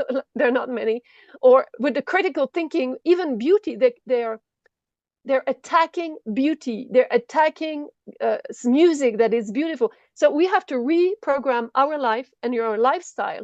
So it is very important, everything we do in the day, to revisit what we do first thing in the morning. Last thing in the I agree. Vincent Van Gogh would have a heart attack. We look at the garbage out there that they call modern art. Let me also say that gangster rap is created by the CIA for the dissidents that we're fighting. Epstein Island was an intelligence operation. Yeah. Beatles were an intelligence operation, and people don't realize that. They were used there after the assassination of John F. Kennedy to get Americans and Western people away from the bad news of the assassination and going to war in Vietnam. It was used. It is an intelligence operation. We have to destroy the Five Eyes intelligence operations and Mossad around the world. That has to come to an end. That's the enemy. They're satanic. They're driven by pedophilia. They have to be destroyed on blunt. So thank you, Astrid. This has been an amazing show. Robert, you got 2 minutes left to close out for everybody. Go ahead. Well, thank you very much. It's been a pleasure to be on this platform. Thank you, James, and also Anders, for getting this all set up. It's all very, very great. All the information that everyone has shared is just wonderful. It's been a pleasure to be part of this. And what I can say is we've been working on solutions for pollutions. My main emphasis has been cancer. Turbo cancers is a byproduct of increased acidity that's been brought on by chemical and radiation poisoning. It's that simple. People are not sick, they're poisoned. And the poisoning is coming from chemicals and it's coming from radiation. It's that simple. We don't need to compound it anymore. If you want information and the references behind that information as it relates to what was going on, I've written 6 books in the last 12 months. One of those is called Truth. I don't know if you can see that. Truth versus Deception. Yep. It's part 1 and part 2, Truth versus Deception. But if you just want to get to the heart of the thing and take all the hard science out of it and simplify this, then read chapter 5, read chapter 11. Chapter 5 is a chapter on cows, COWS, chlorophyll, oil, water, and salt. Those are the 4 food groups for detoxing, for providing proper nutrition, and for building human blood. You have to protect the blood. And that's why I wrote chapter 5 in the pH Miracle Revised and Updated. It's right behind me. The pH Miracle Revised and Updated, chapter 5 and chapter 11. The protocol is in chapter 11. This is something that I've been implementing clinically for now over 40 years. This is not a new subject for me. And we've been working with terminal cases. We've been working with people that have been chemically poisoned, radiated, dealing with all types of different symptomologies. And I think you'll find a tremendous amount of good information, what you can eat, because the bottom line, there's only one health. There's not a multiplicities of health, and there's only one sickness. And the one sickness is the overacidification of the blood and then interstitial fluids due to an inverted way of living, eating, and thinking. So our thoughts matter. What we eat, what we drink matters. The air we breathe, all of this plays into what's happening inside our bodies. So I encourage you, if you don't have the resources and you're at a computer, just email me, at phmiraclelife@gmail and say, Dr. Young, please send me the information at no cost to you. I will send it to you. I send out thousands of emails a day to people seeking information for free. We're here to give you the knowledge so that you can free yourself from ignorance, because it's not education, it's not vaccination, it's education. It's not medication, it's education. So educate, and try to break out of this tyranny, this medical tyranny that has you captive. It does not work. It has not worked. It will continue to keep you sick, and you have the power within you to heal you on all levels, physically, emotionally, mentally, and spiritually. You just need the information. Hosea said this, my people perish because of ignorance. Moses said this, for the life of the body is the blood. For the life of all flesh is the blood. And God himself, our creator, said, all green food shall be for your meat. The photosynthesis that they're trying to capture, photosynthesis, is the chlorophyll molecule. It's identical to hemoglobin. Hemoglobin and chlorophyll work on the same basis of photosynthesis. When I showed you that photon interference photography, I showed you the brow chakra. It's connected to the pineal gland. The pineal gland is your light meter. It transforms light into electrical energy. Your bodies run on electricity. It's being disrupted by man-made harmful radiation. You've got to get away from it in any way you can. So with that, thank you, and appreciate the opportunity to share the truth. Thank you very much. And like Astrid said, I just love what she said. The warrior within. We have to become the warrior within. We have to unleash it, take back our music, take back our arts, share our creativity, share our love. We got to get rid of all that negativity. Anyone else? What, Astrid, what, you want to close out yet again? Go ahead. No, it was Masha. Go ahead, Masha. Go ahead. You got 1 minute. Go ahead. 1 minute. I'm just wondering if you would permit me to read a message from Vladimir Zevzelenko. He sent in February 2022 because it's a beautiful one. I can, if you got a link to it, I'll put it in the show notes. It's easier to do it that I don't have a link, but I can copy paste. I don't have a link. I have a document. Just send it to me and I'll get it in the show notes. Okay. Good old Dr. Zev Zelenko. I'm with you on that. Thank you very much, everybody. Have a good night. Love all you. This was recorded on Saturday. This here Sunday. Yes, the eclipse is coming. Don't live in fear. That is your opportunity to walk. Nothing will happen. Nothing will happen if you have high energy. You pray. Nothing will happen. Exactly. It is the threshold for you to become a new person. Enjoy life. It's a new life. Thank you, everybody. Thank you.